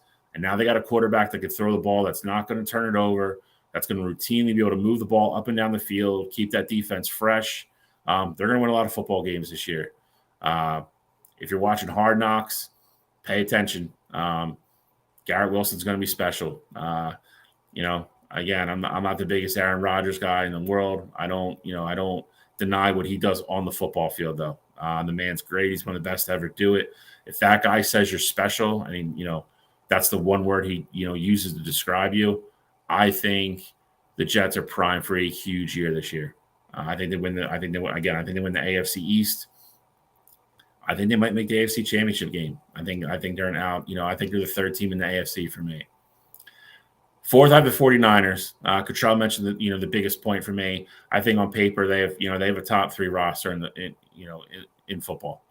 They have depth everywhere. They have skill everywhere. They added Javon Hargraves, Brock Purdy, a year under his belt. Yes, they do have tape on him. I also think he's going to be able to use more of the offensive playbook this year. Kyle Shanahan's going to have more plays set up for him, have a little bit more trust in him. I think the 49ers, to some degree, I think are almost too good to fail. And I mean that in the best way that, I don't think they're not incapable of struggling or anything like that, but they have so much talent on both sides of the ball. I think Brock Purdy could have bad games or have his deficiencies, and I think they're capable of winning a bunch of football games 20-17. And I think with McCaffrey, Debo, Brandon Ayuk, Kittle, list goes on and on. I just think they're too good. Number 3 for me, I have Cincinnati Bengals. Joe Burrow, Joe Cool, Ja'Marr Chase, Higgins, Boyd, Joe Mixon, everybody. Defense is going to continue to get better. The Bengals for me are, right now, I have them number 3 because, like I said, this is before the season. Not to give away too much of anything, but they are. I think they might be the best team in the AFC. I love everything about Joe Burrow. I think that team has another monster year. I think they weigh the AFC North. Number 2 for me, I think on paper is the best team in football. The only reason I'm having number 2 is I'm just giving my respect to the Chiefs and Patrick Mahomes, who finished the year number 1, won the Super Bowl. This is the beginning of the year, so until somebody knocks them off, I'm going to give them their due and let them start number 1. I will go on record right now saying that I think the Eagles are the best team in football, and I think that's going to show out and play out that way over the course of the year. So that's my top 10 for this year. Well, I have I was not as calm as you were. Cottrell, did you say something? Okay. I am not as I'm not as calm as you are on that. I'm not giving them the number 1 spot on the power rankings for what they did last year. It's not happening. I'll get into that, though. Let me start with my number 11. My number 11 is the Pittsburgh Steelers. They're not on my list, but I have them ahead of the Ravens. I think the Ravens finish 8-9 this year. I think the division is brutal. I think every team in that division is going to be good. I think we're just going to say Todd Monken's going to spread out the offense when Lamar Jackson's had such issues throwing the ball outside the numbers. I think it's a bad formula. I don't like the formula that they're bringing in there. You also brought in a diva, Odell Beckham Jr., who thinks he's better than the team. I'm not sold on Baltimore. They also have no pass rush at all. Talk about Roquan and Kyle Hamilton. They don't have a pass rush. David Ajabu's been an absolute ghost. Didn't play much last year. He was hurt. I don't think he's going to be that good of a pass rusher. And you name me another pass rusher on that team. I'll wait. I mean, I think the only thing with Ojabo is, you just got to see. He's coming off a torn Achilles. I think this year will be the defining year to see what he's actually going to be in the NFL. I get it. I have the Steelers number 11. I have the Browns number 10. I think they have a bounce back year. I think Deshaun Watson. I don't know if you guys have seen this, and I watch too much preseason football. And I know Cottrell's seen it because he's a Browns fan. But, dude, he made a pass to David Njoku on like a flag route in the end zone. That was so money. It reminded me of Houston Texans, Deshaun Watson so much. The touch was there. I think the Browns are going to be a good football team this year. I hate that I have number 10. I just think they're in a brutal, brutal division. Nick Solovini, are you listening? Someone tag that man in the chat. Comment that you're listening because I'm about to go in. The San Francisco 49ers will take a huge step back this year. Number one, I think you're missing a lot with DeMeco Ryans leaving the team. Number two, everyone wants to talk about everybody come back. They don't have everybody come back. They lost 2/5 of their offensive line, and they replaced them with backups that were on the team last year. Don't pretend that that's the same team. They lost 2 starters on that O-line. I don't like that. You have tape on Brock Purdy. He was Mr. Irrelevant for a reason. Shal, you just sat up here and told me Dak Prescott was a 4th-round draft pick for a reason, and he is what he is. I invite I'm not buying into hype right now. 49ers go win 13 games, 12 games this year. They will sell me on Brock Purdy, and if he does what he did again this year with tape on him, he will earn my respect, and I will put an apology video out. He has not earned it yet. I watched this idiot play versus Iowa State. Iowa versus Iowa State. I watched him play versus Iowa and get absolutely annihilated. Kyle Shanahan with the smoke and mirrors last year and his zone blocking scheme with his number 2 offensive line in football really benefited him. Book it. Week 1, Pittsburgh kicks their ass. I'm telling you, in Pittsburgh, mark it down. I will put my mortgage on it. Pittsburgh Steelers money line over Brock Purdy and the 49ers week 1. Number 8. I only have number 8 because I don't know how many games Tua is going to play. They could go 7-0 and then Tua might not play anymore. I just, it's nothing against Tua. I just don't think he can take a hit. And I really don't think he's that good of a quarterback. I've always never been high on him. When I look at the quarterbacks that came out that year, I said he was 3rd out of the 3. I still stand on that premise. He's got Cheetah. They built a track team over there. I like the Miami Dolphins. I just don't like Tua that much. And I can't talk bad about him because he's got a bunch of concussions, and it makes me feel like I'm talking bad on a guy that's got a bunch of concussions. I feel terrible for him. I hope he has a healthy life. I just don't think he's that good. So he's not my number 8. Remember what I said earlier to you guys? We all have the Cowboys at 7. I just think you guys are lying to yourselves. Remember when I said earlier to you guys that I kind of underrate the Cowboys constantly because I'm a hater because I'm an Eagles fan. I did it here too. That defense is the 2nd best defense in football, top to bottom. Have you looked at that defense? Where are they weak? Gilmore and Diggs at secondary? Linebacker. I don't agree. I'll take Leighton Vander Esch and Jabril Cox. I like their linebacker core. I mean, I think Leighton's fine. I think the issue with Leighton, though, is you run into his injury concerns and, Jabril, I mean, he's a one-trick pony. He's good in coverage, but you don't have to worry about getting after the quarterback. You got Micah Parsons and DeMarcus Lawrence, and they shored up their interior. Guys, listen, I've heard the ups and downs of Mozzie Smith already, and it's hilarious to me. He's going to be great. He's going to be better than Jalen Carter when he comes out. That's Cowboys fans. Then 2 weeks into preseason, he's terrible. He's awful. He's not going to do anything. And that's Cowboys fans after he looked bad in the preseason. You know what Mozzie Smith's going to be? Exactly what Mozzie Smith is, a run-stuffing defensive tackle. He's going to plug the middle. That's what he was brought in to do. You guys, watch football, guys. Just, watch it with your eyes and understand what you're watching. The Cowboys are a good football team. They added Brandon Cooks. Michael Gallup's healthy. I like what they did. I hate saying that. Luke Schoonmaker's going to come in and be their starting tight end. He's a good tight end. Jake Ferguson's a good tight end. They lost Dalton Schultz and replaced him with 2 good tight ends. Dallas is going to be a very good football team this year. 2nd best team in the NFC. Probably higher than what I have them rated.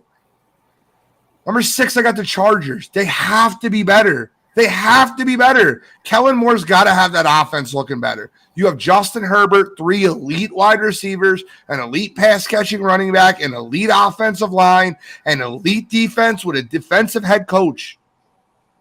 Got him 6. If you notice a trend, any opportunity I get to put Trevor Lawrence just a shade ahead of Justin Herbert, I do it. I'm probably wrong here too. I got the Jaguars 5. They're probably 7. Cowboys are probably 5. Chargers are 6. I'm probably wrong here, and that's okay. I like Dougie P. I like Trevor Lawrence, and I really like the addition of Calvin Ridley to that team. I think they're doing some things on defense. They shored up the offensive line in the draft. They drafted a right tackle out of Oklahoma. I think that'll protect Trevor Lawrence a little bit. Trevor loves rolling right, so adding a right tackle is huge. I like the Jaguars number 5. Joe Burrow's the second best quarterback in football. I would love to say it's Jalen Hurts. He's got Jamar Chase, who's the second best wide receiver in football. Their offensive line was 30th at pass block win rate last year.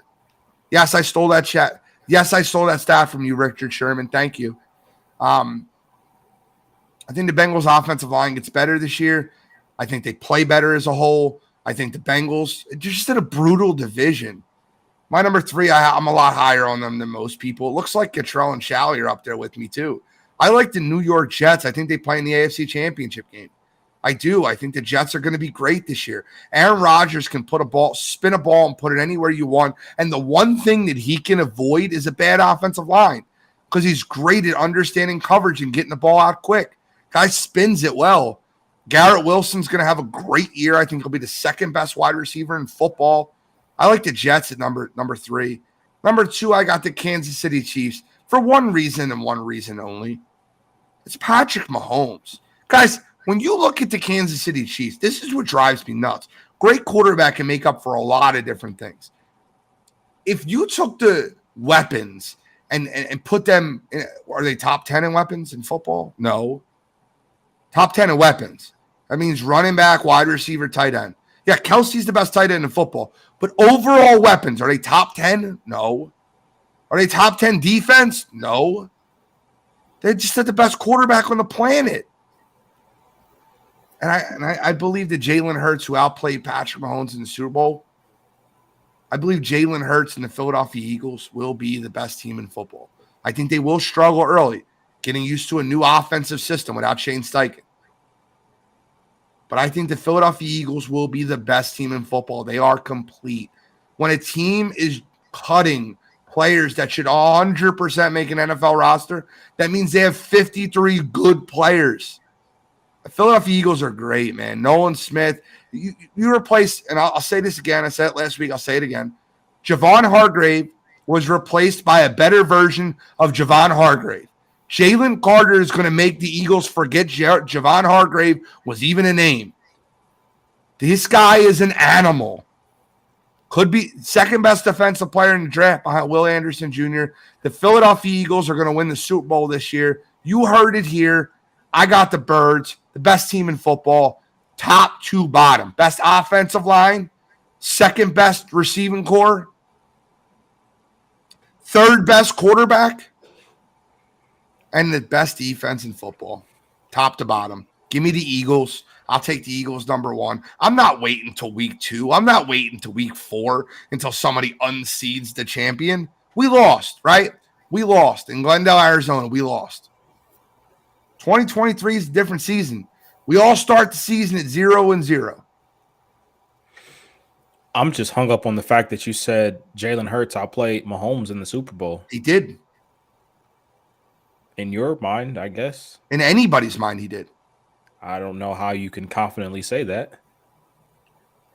I can confidently say that by saying he threw for 160 more yards. He ran for 70 more yards. He ran for 3 touchdowns, and he was efficient, and he played against – look, you can look at the one mistake that man made in that game where he dropped the ball and a fumble return for a touchdown, and that's a huge play. But every other play in that game, Jalen Hurts was the better quarterback. I disagree. I mean, Mahomes missed 6 passes all game. Mahomes let the game-winning drive. Like, I don't know how you can. You can call it the game-winning drive. You can call it the game-winning drive, but the game-winning drive would have been by Jalen Hurts and the Philadelphia Eagles if we didn't get a ticky-tack, one holding call the whole friggin' football game. So I'm sorry that I'm sorry James Bradbury grabbed his jersey when he shouldn't have. I mean, I don't know what you want me to say. There we go. You can't make that call in that moment. You can't. I agree. I said it on the show last year, but it is what it is. And like I said, Patrick Mahomes played the game, bum ankle, missed 6 passes all game. I don't know. You watched the game, right? Of course. Oh, I just want. I'm not sure if you did. If you're confident, I understand. The Eagles are your team, and you got them number one. That's not it. I get it. 304 yards versus 182. One, you're forgetting the turnover that obviously played a big part in the game.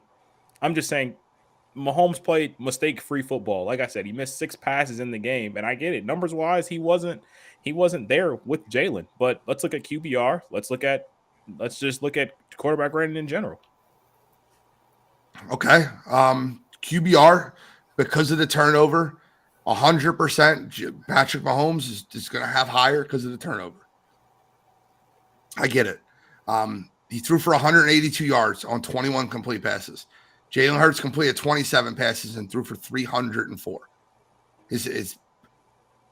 He ran 15 times for 70 yards and 3 touchdowns. He had 374 combined yards to Patrick Mahomes' 220. Pat ran for like 50 yards. 44. They both had 44. I'm prepared. Okay. 44 yards. 6 less than what I said.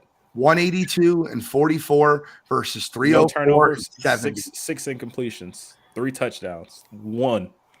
I just don't know how you can confidently 4 touchdowns for Jalen Hurts, more yards, period. Better and a turnover and a touchdown for the other team. Yeah.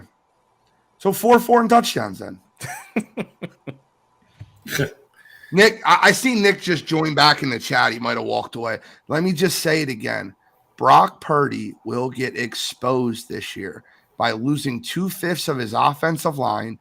And yes, Bills aren't in anybody's top 10. I'll explain that for you.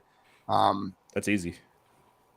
But Brock Purdy will get exposed this year. Exposed. And if I'm wrong, I will apologize. He is not that good of a quarterback. Go watch him play in college football. He's not that good. Stop it. And I think the Bills, Gene, I'm sure you're gonna echo some of the same stuff. And Bill, you will too, because you don't have the Bills here either. But Bills for me, I think the big thing is we talked about it last week when we talked about Josh Allen. Stephon Diggs being unhappy. Who knows where he's going to be for the entire season? And you look at that defense; they're already starting off the year with Von Miller on the PUP list. Obviously, he's recovering from that ACL tear last year, and you saw how different that team was without Von Miller. They can't get any pass rush, and they're also in a division that is absolutely brutal. Regardless of how you feel about the Patriots, Bill Belichick is going to keep those guys in every single game, and you're going to have to game plan to put up points against that Patriots defense. So I think the Bills are just in a tough spot here, and you're starting to see the decline now that Dable's gone with Josh Allen, and his number 1 receiver is not happy, and that defense isn't going to be as good as what we've seen in years past. RJ's list is up here. He's got the Dolphins 10, Cowboys 9, Chargers 8, Jaguars 7, Ravens 6, 49ers 5, Bills 4, Bengals 3, Chiefs 2, and the Eagles 1. Not a bad list, RJ. Not a bad list. I don't agree about the Bills, though. He doesn't have the Jets on his list. He's very, very low on the Jets and very high on the Bills. I think it's interesting. I think the Buffalo Bills have serious internal issues with Stephon Diggs. But we'll get into that. We're about to give our playoff teams. Are you ready for that? Here we go. My list will shock you. I didn't go bold this year with my Super Bowl prediction. No bold, Gene? Oh, no, man. I can't go bold. Because let me ask you a question real quick, shall we? Do you think it would be more fun to have the Eagles beat the Jets, or do you think it would be more fun for the Eagles to get their revenge that they needed and beat the Chiefs? If you knew they were going to win one of the games, which one would you want them to win? That's a good question. No, it's not a good question. It's an easy question. I want my revenge, just like I wanted my revenge last night. For Shally, though, he hates Aaron Rodgers. So if he could beat him on the big stage, that'd be That make him real happy. The only reason I wouldn't mind either one, and I'll say this in regards to Jalen, I think it gives him, for even the group of people out there that still think it's a system thing and whatever else, I think it gives him great validation if he beats either one of them in the Super Bowl. So I don't think there's a wrong answer.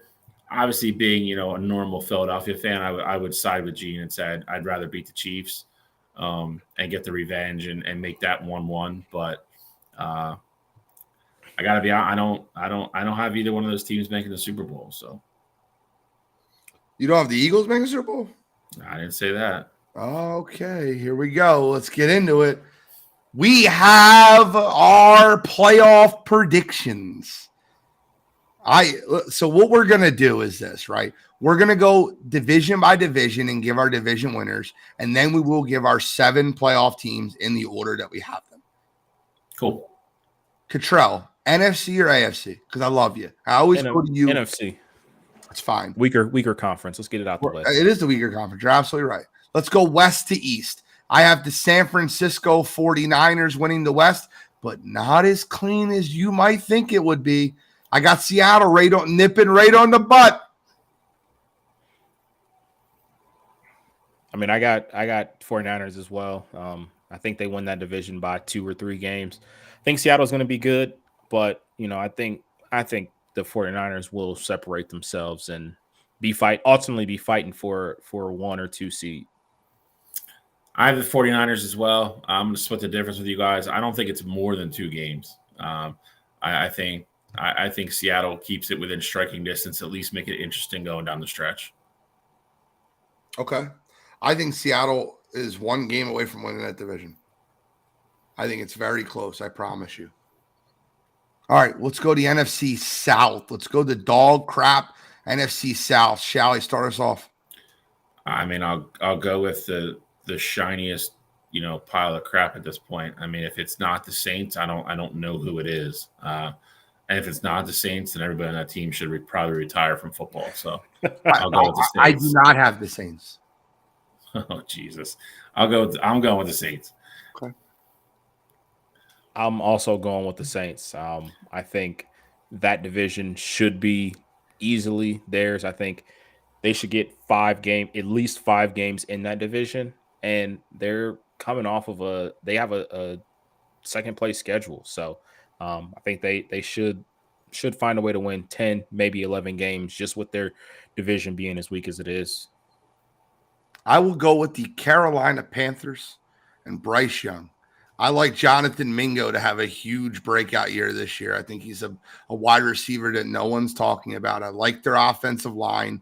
I really think that they put in some depth there, and I really like their defense. Their secondary is going to be very good. Xavier Woods, J.C. Horn, I had Jeremy Chin, Dante Jackson, Von Bell. I'm happy with that group. And when you have Brian Burns and Shaq Thompson in your front 7, your front 7 will not be that bad. Give me the Carolina Panthers in the NFC South. Let's move it over to the North. I'll start with the North. Do I want to go to Lions? Nah, I don't think the Lions got it. Jameson Williams missing 6 games is going to hurt. I think they're a little overhyped. Vikings won it last year, right? I think they're the worst team in the division. I think it comes down to the Green Bay Packers and the Chicago Bears. And I am huge on Justin Fields. Give me the Chicago Bears to win the NFC North. I think Justin Fields to DJ Moore will be a huge combination this year.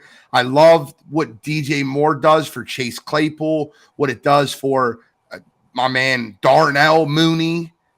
And I think that they got the best left tackle in the entire draft. So I like what the Bears did this offseason. Give me the Bears. I also have the Bears out of Chicago, like Justin Fields. I do think the Vikings take a big step back this year. And, that Lions team, I think there are a lot of expectations for them to win the division this year. And so I think that really puts a target on their back. And so, of course, missing Jameson Williams to start the first 6 games of the year is going to be tough for them. And they also got to adjust to the new running backs they have in that room. So I think the Lions, start off a little sluggish, but ultimately get it together. But I like the Bears to win that division. I'm going with Detroit Lions. I think they take another step forward this year. I think they got a lot of confidence from what the run they went on last year. They got a taste of what they're trying to achieve. I think Dan Campbell has completely turned the culture around that organization. I think Chicago is kind of the Detroit Lions of last year. I think they have a really good year. I think they're on the cusp. I do like Justin Fields. I think DJ Moore acquisition was huge for him. He has to run for his damn life every time he drops back. Hopefully Chase Claypool can find his rookie year form again. But I think Detroit's just a little bit too seasoned and a little bit. I just like the experience of them going through what they went through last year, and I think Chicago will be something similar this year. I think Chicago takes a big leap forward. I think they're the second best team in the division. I agree with both you guys on that about Minnesota going backwards, but I like Detroit. I like Detroit to come out of the North. Remember this. I'm going to tell you something right now. I think Tremaine Edmonds is one of the best linebackers in football this year. I think that he plays the Shaq Thompson role, just Shaquille Leonard role for Matty Eberflus's defense for the Chicago Bears. So I just remember that. The NFC East, I got the Philadelphia Eagles. I have the Eagles. I got the No, I don't. I got the Eagles. I don't Bro, think it's gonna be close. I was about to eject. You're about to get cut off the podcast. Yep. Ejectocito was happening, bro. Ejectocito, cuz. I said forget about it, cuz. Let's go over to the AFC. Let's see how many wild, crazy predictions we have here. We'll start with the AFC West. We'll go west to east again. I got the Kansas City Chiefs. Chiefs for me too. No arguments there. Got them as number one in power rankings for a reason. I don't see Pat Mahomes getting unseated. I think just like the NFC, though, I think this division's closer than people think it's going to be. I agree. Patrick Mahomes has never played a road playoff game, so it'll be very interesting if they don't win this division, because that means he's going to most likely be on the road the entire playoff. So, got the Chiefs for sure. Let's go with the South. I got the Jacksonville Jaguars. I also have the Jacksonville Jaguars. I don't think this one's necessarily close. I think this is, if I had to pick all the division winners, I think this would be the one I'm most confident in on either side. I think they run away with it. I don't necessarily think they run away with it. I do think Vrabel is going to put up a fight. He's always going to have his guys ready to go, but I do think the Jags win that division pretty comfy, and I'm very confident in that pick. This is the division I'm least confident in. I want to go with Joe Burrow and Joe Cool and the Bengals because I think he's the best quarterback in the division. But I think all four teams in this division can win this division. I think that people are sleeping on the Pittsburgh Steelers. I think Kenny Pickett has looked great in the preseason. I think he takes another leap forward. I think George Pickens has a breakout year at wide receiver. I love what the Steelers are doing as a whole. I think their defense with Minkah Fitzpatrick and TJ Watt are great.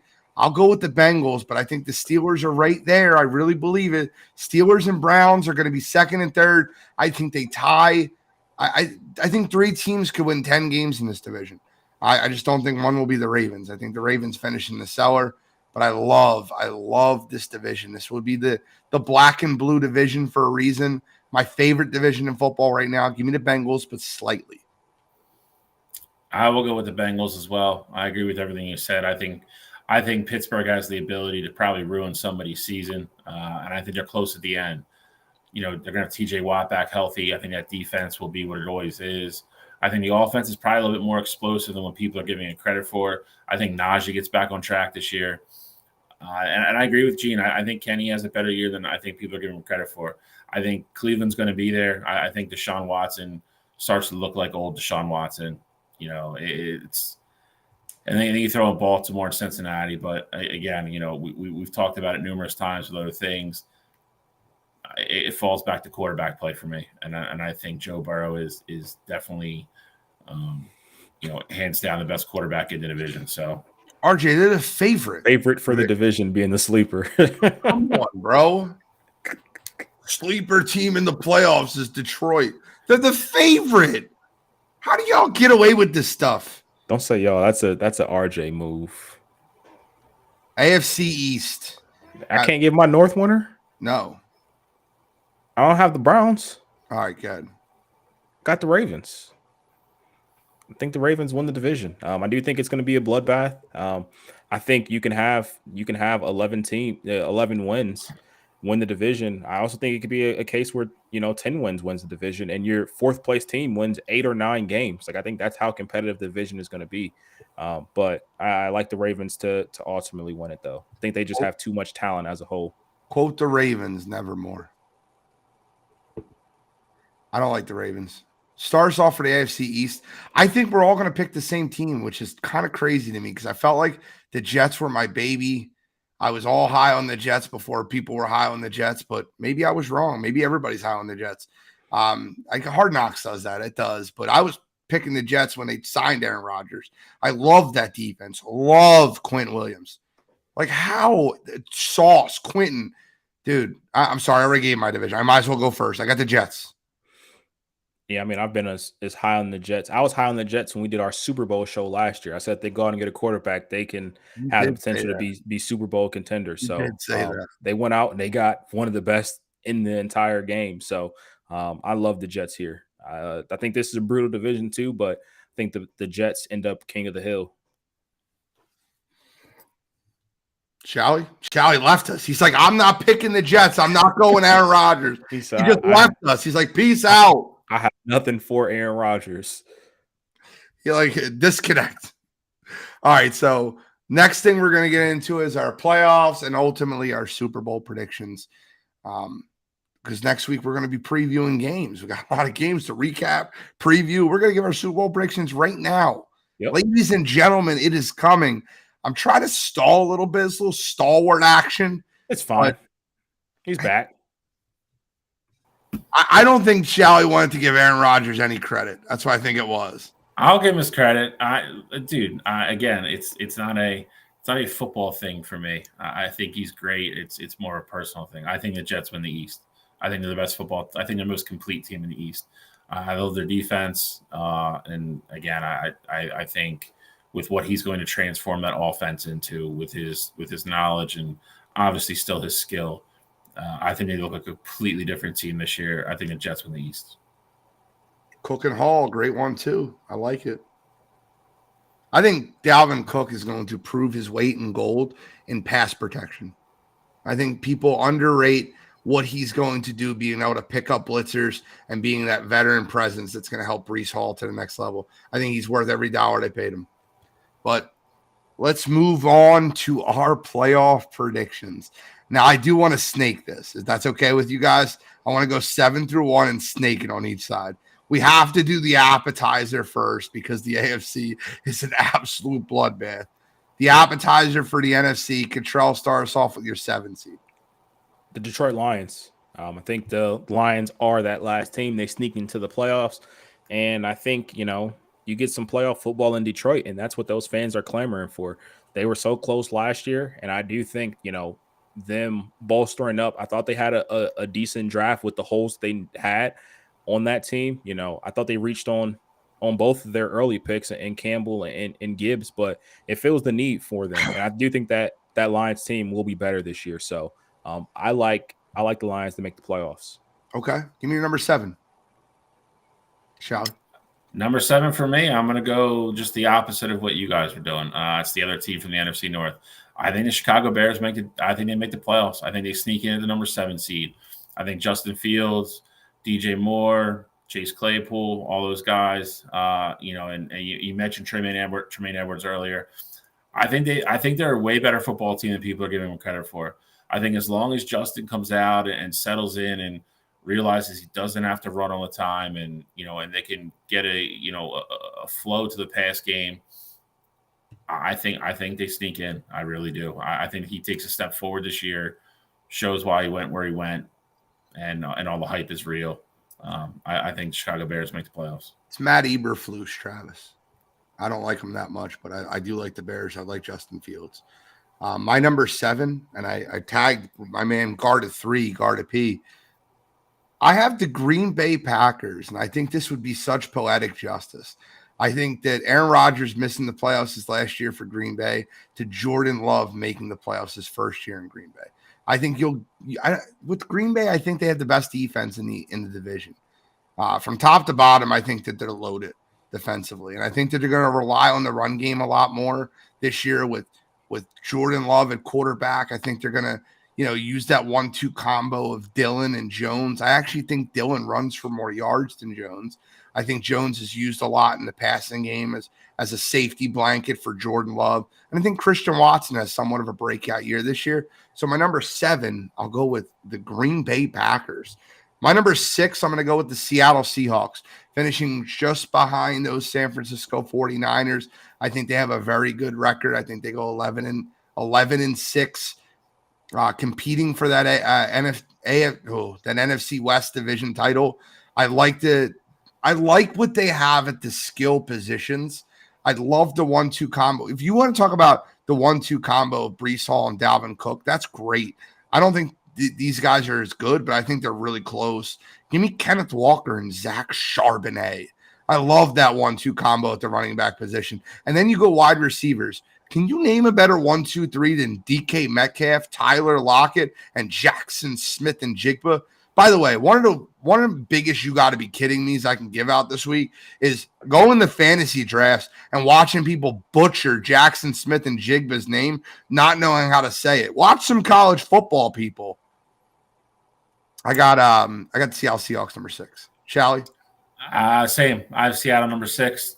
All the same reasons. I love offensively. I'm not quite sure if Geno has the year that he did last year, but I don't know if he has to. I think the defense will be a little bit better. I think they're, as long as they keep Kenneth Walker and Charbonnet, like you said, healthy, I think maybe they try to run the ball a little bit more, stay a little bit more balanced than they were last year because they'll have the ability to. But in the end, you have to love Metcalf, Lockett, Smith and Jigba. That's explosive no matter how you cut it, and regardless if you like somebody or not. That is a very intimidating threesome to line up against if you're a defense. You can't double cover all of them. So and all 3 of them are capable of burning single coverage in the blink of an eye. So I like Seattle to stay. Keep touch with San Fran, but I don't think they ever get in front of them. But I like Seattle to be the 6th seed. I got the same 6th seed here. Not even going to go into too much detail with them. Seattle, you know what they are offensively. They have the juggernauts there. Defensively is going to be where all the question marks lie. That defensive line, they're going to be young. They brought in some fresh faces. Derek Hall is going to be on that defensive line now. So I mean, it really just depends on what they do up front defensively. They added Devin Witherspoon, and Tariq Woolen was a stud last year. So that defense in the back half is going to be fine, but definitely have to see what Seattle looks like up front defensively. Number 5, we're going to all agree here. We got the Cowboys. Not going to go into too much detail. They would be, record wise, they're probably a top three team when it's all said and done. But that's not the way that the NFL playoff seedings work. So gotta have them at 5. We all have them at 5. I'm sure we do. Let's all skip through number 4 because I don't want to give them any compliments. Screw them. My number 4, I have the Carolina Panthers winning the worst division in the NFC. I have Carolina winning the division at 9-8 over the New Orleans Saints, who finish 8-9. I think it'll be a 1-game difference between the two teams. It might be 9-8, 9-8, and Carolina has a tiebreaker. I think Carolina, I like Frank Wright. I think he's the best coach in the division. I think Bryce Young's going to be the best quarterback in the division. Number 4, I have the Detroit Lions. I think, like I said, I think that division is a little bit tighter because I think Green Bay is going to be a little bit better than most people want to give them credit for. So I don't think anybody gets to, I think if everybody gets to 11, I think they automatically win that division. But I think 10 wins might get it done. So I have Detroit number 4. So you have hold on. You said 10 wins they'll get to? I think 10 or 11 gets it done. But you have them at number 4 with 10 wins. Yep. Do you know why I'm saying that, right? Yeah. All right. Give me your number 4, Control. My number 4, I got the Chicago Bears. I do think that that division is going to be pretty close. I think it can potentially come down to a tiebreaker. I do think the Bears, though, ultimately are going to end up having just one. They're going to be one game back of who I have at number 3, and that's the Saints. I do think that the Saints, again, I mentioned it earlier when we did our power rankings preview, Derek Carr being the veteran quarterback in this entire division. And I just think talent-wise, they're a step ahead of everybody else across the board. So I like the Saints to finish slightly ahead of where the Bears are at number 3. Okay. Shally, give me your number 3. I have the Saints at number 3 for the same reason. I think they – How many wins? They probably get to 11 or 12. I think the division's terrible. I'm nowhere near as high on Carolina as you are, and I agree with fine. Phil. I just don't think this. I think their coach is terrible. But I mean, he could be bad. But I mean, you throw Derek Carr out there with a talented team, and I think it's a division that you should win every game in it. Like, I think Desmond Ridder can go out there and lose you games. Baker Mayfield's going to lose you games, and this is Bryce Young's rookie year, so you really don't know what to expect. Yeah, I mean, if you win 4 or 5 games in the division, that's half of the win total right there. I don't think they go 3-7 with the rest of their games. I just don't see it.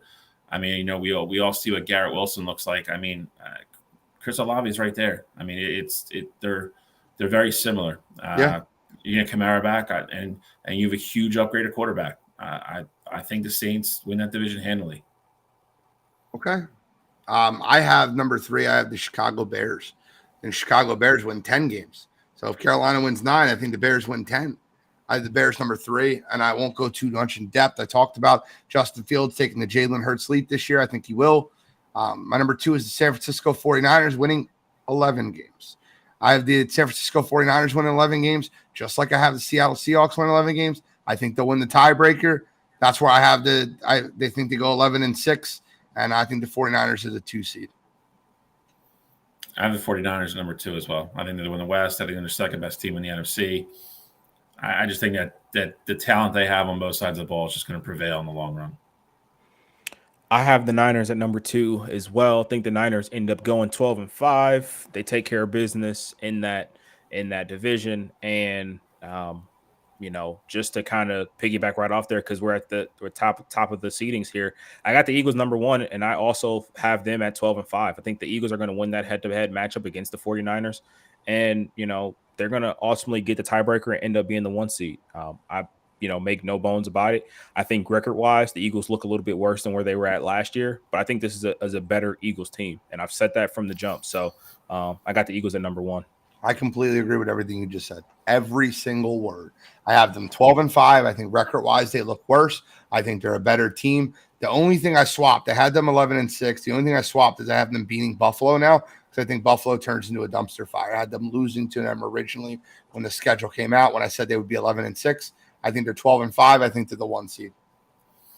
I think they're 12-5 is worse. I think they're 13-4. I think they're the best team in the NFC. I think they're the best roster in the NFC. I don't think the growing pains are going to be as extensive on offense as some other people do. I think they pick up right where they left off last year. As I do. You could say it. It's me. It's not just you. I've heard from other people too. I'm messing with it. I think the Eagles win the East. They win the NFC as well. Let's get into the AFC. I'm loving this show right now. Loving it. 7 seed. This 7 teams in the AFC are going to be ridiculous. No, they don't beat the Cowboys twice, Travis. Sorry. I wish I could say that. It's not going to happen. Dak Prescott's 12-4 against the NFC East. Hate saying that. Hate giving the Cowboys credit. Trying to be objective.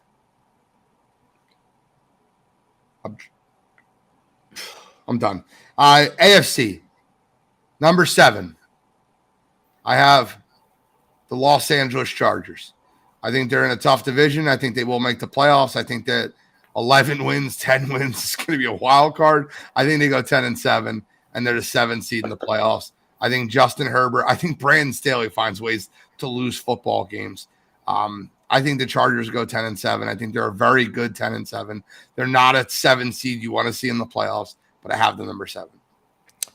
Fun fact, the Chargers are going to be my one omission here. I do not have the Chargers making the playoffs. I think this is the year that Brandon Staley finally gets fired, and they're going to go out and get an offensive-minded coach, and we're going to see Justin Herbert, excel and reach those peaks that we ultimately have been expecting for the past couple years. Number 7 for me, got the Cleveland Browns. I think they find a way to win 10 games this year.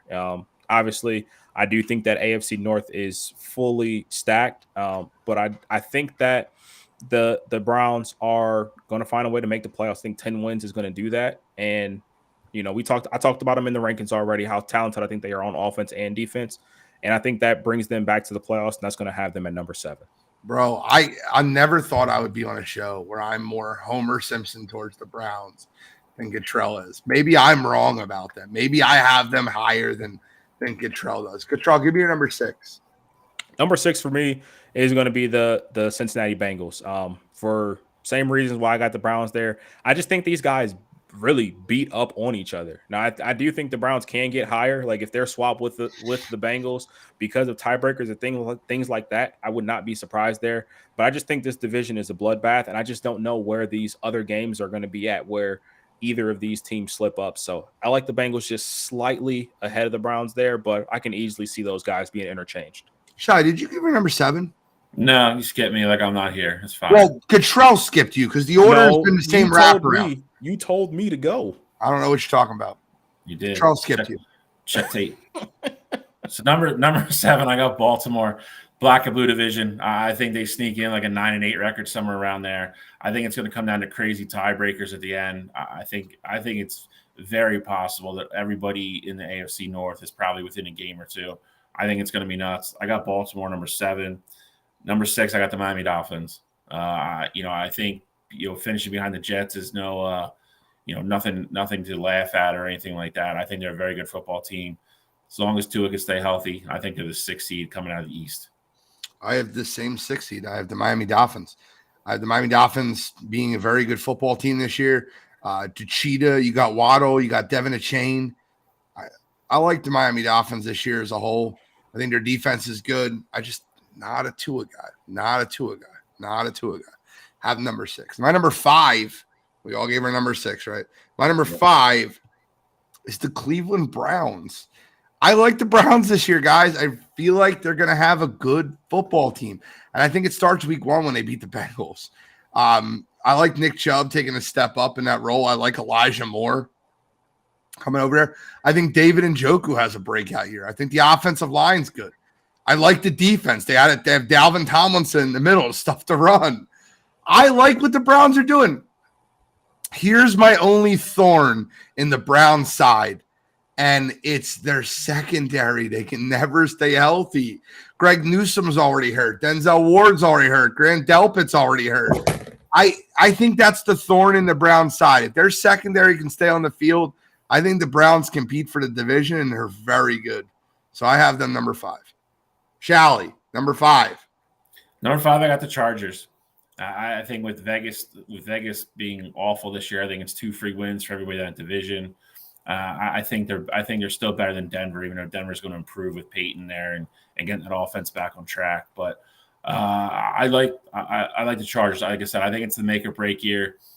Definitely for Brandon Staley, but I think Justin Herbert takes a step forward with Kellen Moore. I think they're number 5. I don't think they're good enough to beat the Chiefs to win the division, but I think they're very solidly at probably a 10-11 win team. Number 5 for me, I got the Miami Dolphins. You talk about not being a Tua guy. I'm not a Tua guy either. I just think what they have on the defensive side of the ball, that's going to win them, a lot of games. And if Tua can just go out there and really just take care of the ball, I mean, Jalen Waddle and Tyreek Hill are going to do everything themselves. So I like the addition of Devin Achane, and ultimately, I think the Dolphins go out and they get a solid backup quarterback before it's all said and done too, to ensure that they don't have any issues with this whole Tua situation. Just to be clear, Chris, Daniel is a fellow Dolphins fan. I know Chris is a Dolphins fan also. Daniel is a fellow Dolphins fan. He just doesn't believe in Tua. He's been a Dolphins fan. He said, "I hope so. I've been one for 31 years." Yeah, you guys are both Dolphins fans. Just one of you really likes Tua, and one of you guys don't, and I get it. Number 4. So number 4 for me is going to be the Jacksonville Jaguars. Jacksonville Jaguars coming at number 4. I think they won that division pretty easily. I just think that they're going to be a team that is going to be slightly behind where I have that number 3 team in Baltimore that I obviously just said. So like Trevor Lawrence, I think they make a jump, but I think they're going to be that 4 seed going into the playoffs. Okay. Shally? I got the Bengals in number 4 simply because I think the division's crazy.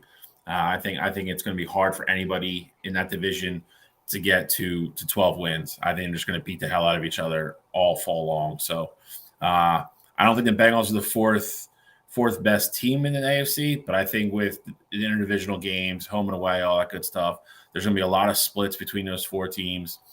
Record-wise, I think they should end up being the 4 seed. Shally, I hate agreeing with you. I hate it. I agree with everything you just said. I have the Bengals number 4. My number 3, I have the Jacksonville Jaguars. I think the Jaguars win 12 games this year. I think they're a good football team. I think Trevor Lawrence takes the next step forward, and I think Dougie P gets this team in a home playoff game, and then they're going to have a battle. If you've ever thought of the 2-3 matchup that I'm about to get into before this season, but I got the Jags number 3. Well, it's my turn to agree with you. I have the Jaguars number 3 as well. Again, I said before, I think they run away with that division. I think they are the class of that division. I do think Tennessee is going to be tough. I do agree with what Cottrell said earlier. I don't think a Mike Rabel team, Mike Rabel-led team is just going to roll over.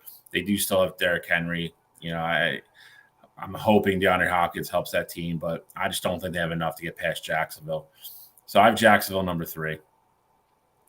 I have Baltimore number 3, and I think Baltimore is going to win this division. I think they ultimately get to 11 games, and that's going to get them that 3rd seed. With Jacksonville, I just think that they get there at 10.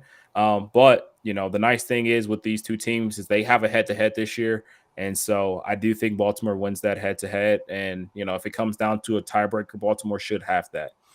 Number 2 for me. Team that I've been extremely high on, and we just talked about them earlier, that's the New York Jets. Love Aaron Rodgers, love everything they have going. Not going to harp on that, but I think they win that AFC East, and I think they win 12 games. So love the Jets to come out and be a top 2 seed in Aaron Rodgers' first year in New York. Going to agree with Cottrell. I think the Jets win the East. I think the East is the better division that people are giving it credit for, even though none of us have Buffalo in the playoffs. I think Miami, Buffalo are going to be tough games, and we know that with Patriots are really never a pushover. So I think that limits the Jets' ceiling just a tad. They'll probably lose a game somewhere, maybe to somebody that we don't think they will. I think they lose the number 1 seed by 1 game. So I have the Jets number 2. I have the Jets number 2 also. We're all agreeing on the Jets being number 2. It's one of those scary things, but I have the Jets number 2 in this division. Number 1, I have the Kansas City Chiefs. I think the Chiefs win the division. I think they have the best record. I think they end up going 12-5. I think the Chiefs are a very good football team. We'll obviously know that. So I got the Chiefs number 1 in that division. Chiefs number 1, have them at the same record. I still think they're, until they don't have Patrick Mahomes, they have Patrick Mahomes, and that's good enough for a couple games by itself every year. So I have Kansas City number 1 seed in the AFC. Mentioned it earlier, Patrick Mahomes has never played a away playoff game besides essentially the Super Bowl in Tampa Bay when he was going up against the Buccaneers. So I think that trend continues. I think, all roads to the Super Bowl are going to go through Arrowhead. Kansas City locked down that number 1 seed. Well, you guys ready? So this is what we're going to do. I want you to pick apart how your playoffs go. Give me your final 4 teams, and then your Super Bowl matchup and your Super Bowl winner. I'm starting with you, Cottrell. All right. So in that matchup, and I'm just going to go right to the NFC Championship game then. NFC Championship, AFC Championship, Super Bowl matchup, Super Bowl winner.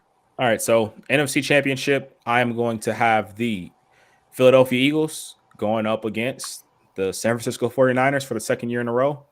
And, I hate to do it to you guys because, I love that Eagles team. I got the 49ers going to the Super Bowl this year. I do think this is the year they finally get over that hump. And, I think they rewrite their wrong from last year. And then on the other side of things, I have the New York Jets going up against Patrick Mahomes and the Kansas City Chiefs. And I think Aaron Rodgers goes in the Arrowhead and he gets the job done and he punches his ticket to the Super Bowl. So I have the New York Jets versus the San Francisco 49ers. And I think when it's all said and done, you're going to be looking at the San Francisco 49ers as your Super Bowl champion this upcoming season. So you almost predicted exactly what the magician predicted in the Hard Knocks episode. Yeah. I said it first. I want that to be known. I said it back in February. You did. You're wrong. It's okay. Bill? I'm sure. I know where both of you are going. So, I actually switched mine since I sent it to you. So mine's a little bit different than what you saw earlier. Regardless, I know where the outcome's going to be. Well, yeah. NFC, I'm going Eagles versus the 49ers. I think the same thing that happened last year is going to happen this year. San Francisco's going to have to come across the country. They're going to have to play here. The link is the House of Horrors for the 49ers. I think they're going to beat the hell out of them again. I think they're going to run the ball down their throat. I think Jalen Hurts has another huge day. And I don't think you can give me Brock Purdy healthy if you want. I don't think it changed the outcome of the game last year either. So I think the Eagles beat the 49ers in the NFC Championship and move on to the Super Bowl. In the AFC, I think is where it gets interesting. I think the 2-3 matchup, I think Aaron Rodgers holds serve at home against the Jaguars. Difference is here, I think Joey Burrow goes into AFC and goes into Arrowhead and beats Patrick Mahomes, setting up Joe Burrow versus the New York Jets in the AFC Championship game. And to top it off, I think Burrow gets it done. I got the Bengals coming out of the AFC to play the Eagles. I think the Eagles take care of business in the Super Bowl. I got the Eagles over the Bengals. Those matchups would be so much fun to watch. Jets, Jaguars in New York. Oh, man. All right, let's get into it.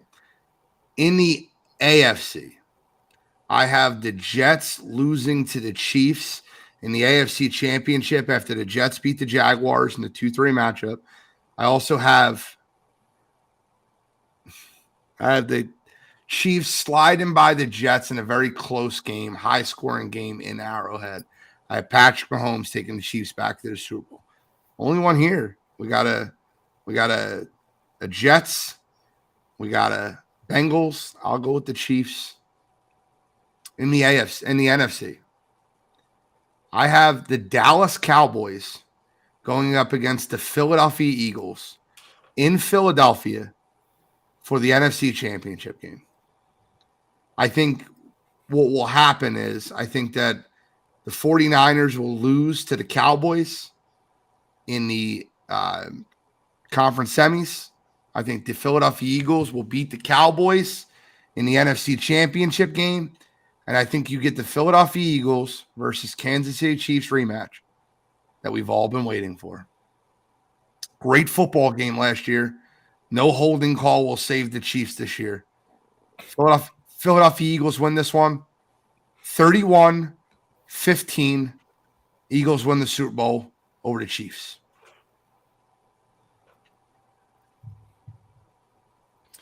Chris said the amount of New York Jets Kool-Aid that y'all been drinking up here is wild.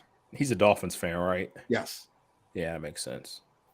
Chris is a logical Dolphins fan.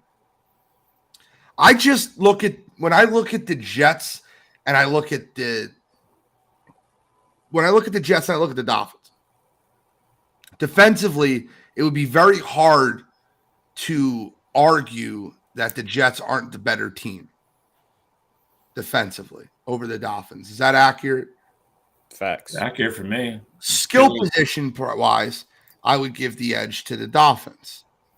But when you look at the quarterback difference between the most accurate quarterback, the guy that knows when your defense is coming at every angle, everywhere you look at, Aaron Rodgers is just that much better than Tua. And I mean, you saw how competitive the Jets were last year with Zach Wilson. Did you see the clip of him talking to the Tampa Bay Buccaneers linebacker? You're not coming, get back. Like that line, when he told the linebacker that was at the line for the Buccaneers during the joint practice, where he goes, "You're not blitzing, back up." And he tells the Buccaneers player back. Like he knows what the defense is running. He's just too good of a quarterback. He's too good. He stays healthy. He stays upright. Jets are going to be a really good football team this year. And I mean, I think that the other thing too is that, obviously, with Aaron Rodgers getting up there in age, things like that, you talk about the decline. Obviously, last year he didn't have the year that he would have liked to have. But I mean, I think if you put this Jets team up there with those Packers teams from the past, 2-3 years, I'd argue that they're better top to bottom. So I love what this Jets team has done, and I think the sky can be the limit for them. I'm not drinking Jets Kool-Aid, man. I'm not a New York guy. I hate New York. Just a reality situation. I mean, I think if Miami either had a different quarterback or didn't have a quarterback that was one hit away from, drinking a Kool-Aid out of a straw for the rest of his life, Jesus Christ. I would like Miami more. But that's just edit that out, editor. Clip it. I don't give a shit. It's just it's the reality of the situation. Listen, I mean, the dude had like a full-blown seizure on the field last year after he got hit when he shouldn't have been in the damn game. Oh my God. Other than that, I like Miami, but I didn't believe in Tua before the concussions, and I believe him in less now. That one-liner was too much. Let's get into You Gotta Be Kidding Me. We're already at 9:09. All right, so You Gotta Be Kidding Me this week's got a little bit of a different flair. We got some visuals for you guys. So mine actually took place in WNBA, a league that a lot of people hate on. I'm constantly giving love. So oh man. That's worse than me. I'm going to let the video take over here and then go from there with the recap. Has just not been able to do anything offensively the last couple of minutes, and Chicago is now on a 9-0 run. 6 seconds left. Jordan Orson is just going to sit on it. Interesting in just a 2-possession game. Seattle's just going to let the clock. So down 5, and you get the ball back with about 15 seconds left, and you have a clear attempt for at minimum a layup. If you want to back out and shoot a 3, you got that as well. But instead, you dribble the clock out, and you have the ball down 5 with 15 seconds left. That is an eternity in any sport. You saw what Patrick Mahomes did with 13 seconds. You saw what Trace McGrady did with 15 seconds in the NBA. I just don't fully understand how you can have this happen in a league that so many people are already, piling on and, give you bad reasons to not watch the sport. And then this happens to, just piggyback off those things. I think it's awful for the sport. There should have been some fines involved with this. Just not competitive at all. Really disappointed me, especially for a league that I've been fully a believer in. So WNBA, and specifically the Seattle Storm. Come on, you gotta be kidding me. Chris said he'll be back in a few months to collect his apologies and serve the humble pie to us. Danny Dempsey said, "What was the line?" You got to go back and watch. He's got You Got to Be Kidding Me this week. He says Kucherov and the Niners beating the Eagles in the chip. Petey would tell you that Kenneth Gainwell was the second best running back in football. So I don't care what he says. Oh man, That's Shally. There's too many of them this week, bro. I got like 5, so take one. I'll go quick. Mine's kind of like fun. So I actually saw this, coming off Hard Knocks. But if you haven't watched last week's episode, I got Jihad Ward of the New York Giants taking a little bit of a cheap shot at Aaron Rodgers. Here's the one thing I'll give Aaron Rodgers credit for after watching Hard Knocks so far. His trash talk's a little bit better than I gave him credit for. We all know he's a smart guy. He went to Cal Berkeley, very intelligent guy. He's quick though. I'll give him his roses on it. He's quick with the trash talk. He's smart. He's got a little bit dry sense of humor. But anyway, he takes a little bit of a cheap shot, and Aaron Rodgers is like, it's a preseason game. It's after 5 steps later when you hit me, and show some respect. Yeah, show some respect. Whatever. And then John Ward says something. He goes, "Bro, I don't even know who you are." And then his comeback is, "I don't even know who you are, dude. Nobody believes you. Nobody believes you. There's 4-year-olds on this planet that know who Aaron Rodgers are. You've been playing football for, at least 10 years through college and high school and everything else. You know who Aaron Rodgers is. You got punked. You knew Aaron Rodgers was mic'd up, and that's the best you could come back with. So your corny-ass response for me this week is you got to be kidding me.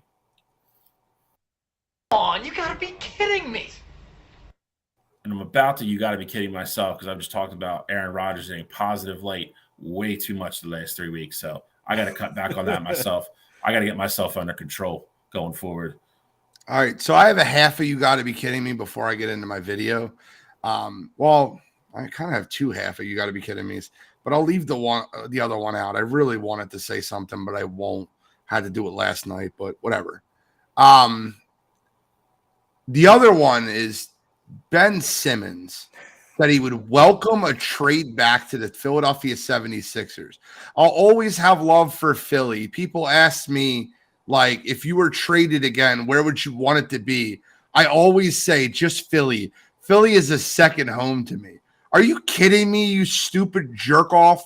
You literally held out and wanted to get out of the city and sued the 76ers organization to get money for not playing. Are you out of your friggin' mind? You'd welcome a trade back here? You want to come back here? Nah, bro. Nah. Ben Simmons gets a little half of you got to be kidding me. You got to be kidding me this week is actually really interesting. Control, roll the clip.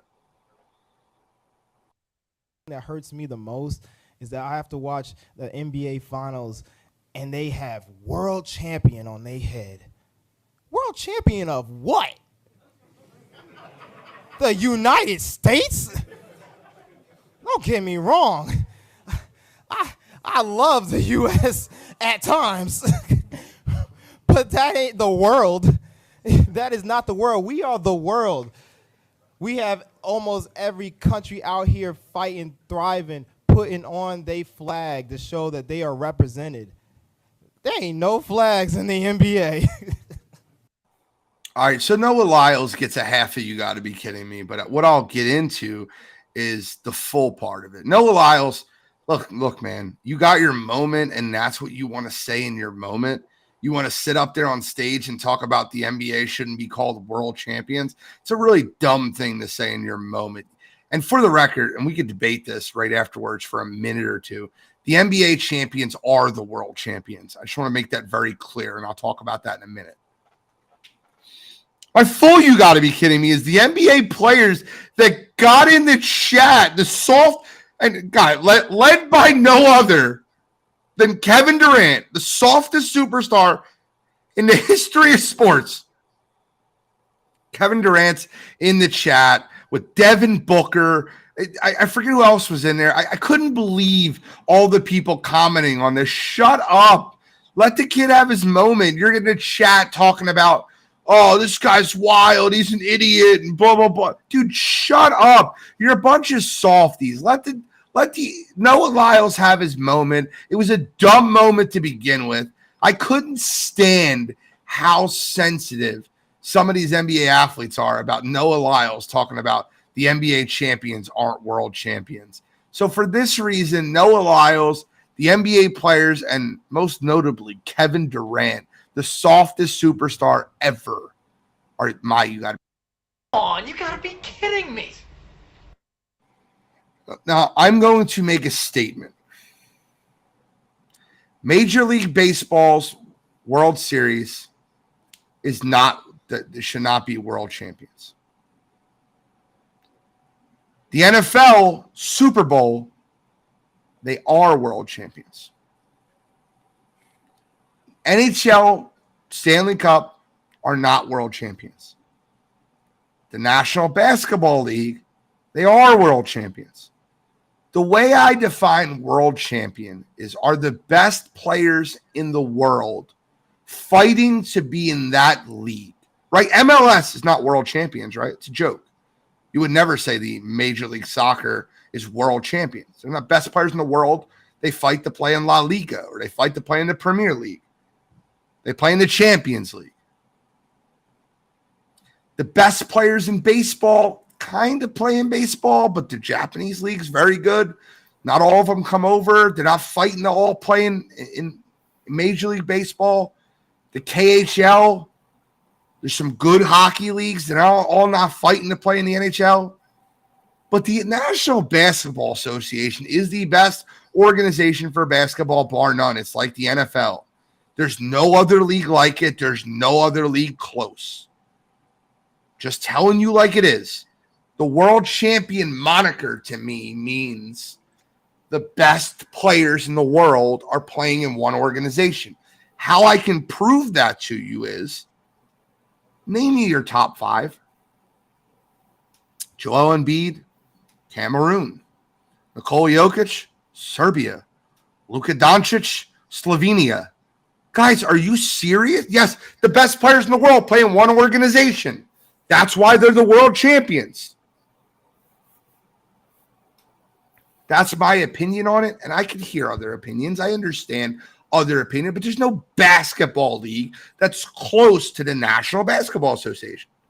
When you talk about a basketball league, you're 100% right in that aspect. I think the one thing, though, that gives me reason to somewhat agree with Noah, and I hate that he said it because it was very unnecessary. But the one reason why I do kind of, agree with him a little bit is that you can see situations where, the U.S. won't win the World Cup. And that has clearly all-American players. All those guys are in the NBA. And they're losing to teams that have 1, maybe 2 NBA players on it as a whole. And so, if you're not winning the Olympics every year, I know of the past few years, few years of the Olympics that they have been, but I think you have to keep carrying that torch. Like, it has to be a thing where you win the Olympics every 4 years, you're dominant at that Olympic level. Because if you start to lose the guys who aren't, but you're in proving the NBA, my point. Why is that proving your point? Because the best players in the world play in the NBA, but not the best players in the world are from the United States. No, so but that's not the case, though. I'm not saying like that. How does that prove your point? If this U.S. team goes out there and they lose to Slovenia and Luka Doncic is I get it, he's a superstar on the NBA level, but he's only one guy. They still got 9 other guys they're throwing out there that aren't in the NBA. So how is that proving your point? It's proving my point because the best players in the world aren't all from the United States, but they all play in the NBA. That's the point I'm trying to make. Because the NBA, granted, most of the teams are from the United States. That's not the reason I consider it world champions are because the best players in the world aren't all from America. It's not a United States championship. It's the best players in the world playing in one organization. If the United States were just bar none, the best team in the world, and none of the greatest players didn't come play here. Like Dirk didn't come over from Germany, and Gasol didn't come over from Spain, and Luka didn't come over from Slovenia. Like, by doing that, it's giving my argument credence. What you're saying is the United States is not always winning the World Cup or the World Basketball Association or the FIBA basketball or whatever is making my argument for me because – It is. It's not. Because I'm not saying it's a United States championship. 13 NBA players losing to 1 NBA player is making your point. That doesn't make sense. When you have guys like Slovenia specifically, that Luka, yeah, I get it. He's a top 5 player. These aren't teams that play together all times. It doesn't matter. We're talking about does matter. Chemistry matters. Talent. We're talking about talent. But talent is not everything. If you have 15 guys from the best league in the entire country, and you have 14 guys from they can't make it. They can't make it in the NBA. They're not good enough to make it there. and they play together. Okay, they do play together. Chemistry matters, bro. Of course. So I think the Denver Nuggets would do a better job in the FIBA Basketball Classic than the United States Olympic team would right now. I would. I do. I believe that. I wholeheartedly disagree with that. I mean, maybe this year with the way the team is constructed, but yes. Well, if you took the best players in the NBA and put them, they would win every year. The best players just don't go every year. I mean, I fully understand that, but if you put a team out there, and we've seen it in the past, there's a reason why they had to recruit Kobe. They had to, bring back LeBron, things like that, to go up against those teams like Argentina and Spain, who, I get it, they had their top players were NBA guys, but a lot of the people who were being productive in those games were people that you never heard of because they're playing for teams like Real Madrid and Barcelona and things like that. I'm just saying, I do think that I don't think NBA should call it world champions. I get it. They do have the best talent in the world, but you're not beating a team. Again, like Noah Lyles said, outside of the Toronto Raptors team, every other team is in the United States. So that's where I'm at. I respect your opinion, but I humbly disagree. Any final comments from show 151? Bill Warzer, no stance. I don't. The only part of I agree with a little bit of what you said. I mean, I think if you go by the letter of the law, somewhat of what he said is true. I think if you really break it down, I think a lot of what Gene said is true. The only thing I would disagree with, that Major League Baseball is bar none the best league in the world. Japan League is not as close to Major League Baseball as people would like to make it out to be. The average guy in Japan would play AA ball in Major League Baseball. When you get the one-off stars every now and then, you get the Shoheis and stuff like that. They come over and they're great, but they're one-off guys. The average guy in Japan would play minor league baseball in MLB. And if you're that great anywhere, have a Japan, Dominican, Cuba, they find them, and then they're right in the major league. It's no different than the NBA. Guys coming over from Europe or anywhere else. So that's the only point. It's not. It is. Because United World Baseball Classic all the time. But it doesn't matter. That's chemistry, team chemistry. Those guys don't play together. You're right, Cottrell, which proves my point. So how does that make Japan a competitive league then? Because I think the Japanese baseball league is as close. So like, there's watch this, right? The Denver Nuggets are going to scrimmage against Spain, and they did that intentionally because it was Luka's old team in the Euro League. They're going to beat them by 60 points or 50 points or 40 points. And the Denver Nuggets are a team that didn't make the playoffs last year, and they're going to beat a team that's one of the best teams in Spain horribly, and Spain is ranked number 1 in FIBA. My point that I'm making is Japan's best players are better than the average Major League Baseball team. That's my point. The best players in the world in the NBA all play in the NBA. The best players in the world. What? That makes no sense. The best. So you're saying Japan has a better team than the Japanese national team would be the best team in Major League Baseball.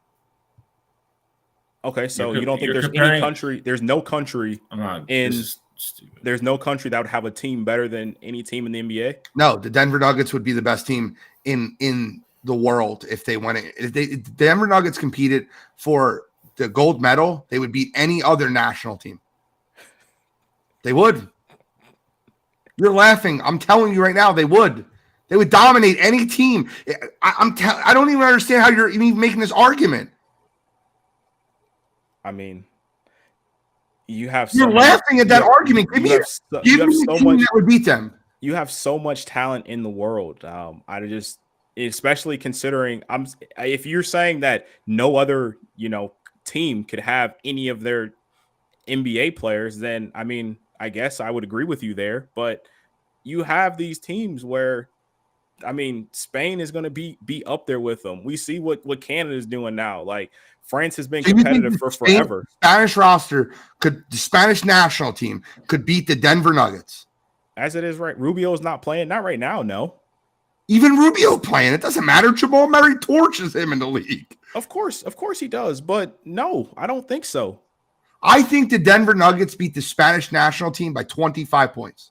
And that's the number one FIBA team in the world. I wholeheartedly disagree. You can disagree all you want. You're wrong. I'm not wrong. You just think completely differently for whatever reason. So okay, so if you put the Spanish national team in the National Basketball Association, you they make the playoffs. What? Are you out of your freaking mind? They make the playoffs. Oh my God. I disagree. But if they make the playoffs, what do you think they do versus the Denver Nuggets?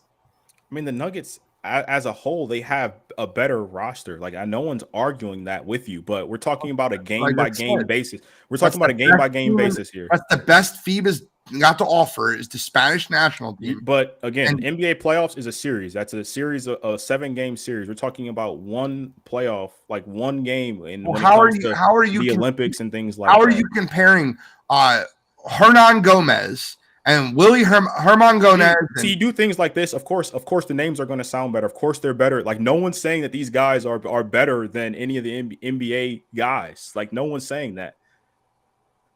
But if they go out there, and beat the US team, yes, they would. One game, I think they can. Yes, I'm okay. Shally, even you're not crazy enough to admit that, right? I don't. I'm not saying it's impossible. I can't say that I'm on the same wavelength as Cottrell on that. I'm not saying it 100% happens. No, again, if it's a series, if it's a series, I think the Nuggets win. If it's a series, I think the Nuggets win easily. Do I think Spain can win a game? Absolutely. It's basketball. I hate to make it this petty, but like, what conference? What? I think it's easier to make it in the East and the West, but you're saying the way to make the plays. I'm asking if they played the Denver Nuggets, what do you think the spread would be? I don't think it's 25. I win by 25. Okay, so it's probably, with all this said, though, 14.5, 15.5, somewhere around there. Denver's going to go play that team. If Denver wins that game by 8 points, what are you saying then?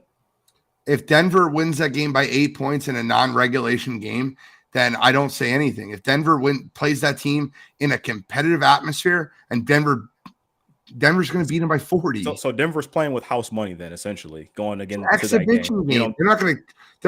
You just hyped it up, saying that they were going to go out there and beat them by 16. What are we talking about? First of all, Dallas is playing the game. Denver's not. Dallas is going to beat that team by 15 to 20 points, and we'll talk about it next week after it happens. Or no, it won't happen next week. It'll happen in September, end of September, early October, when Dallas does that after the World Cup of basketball.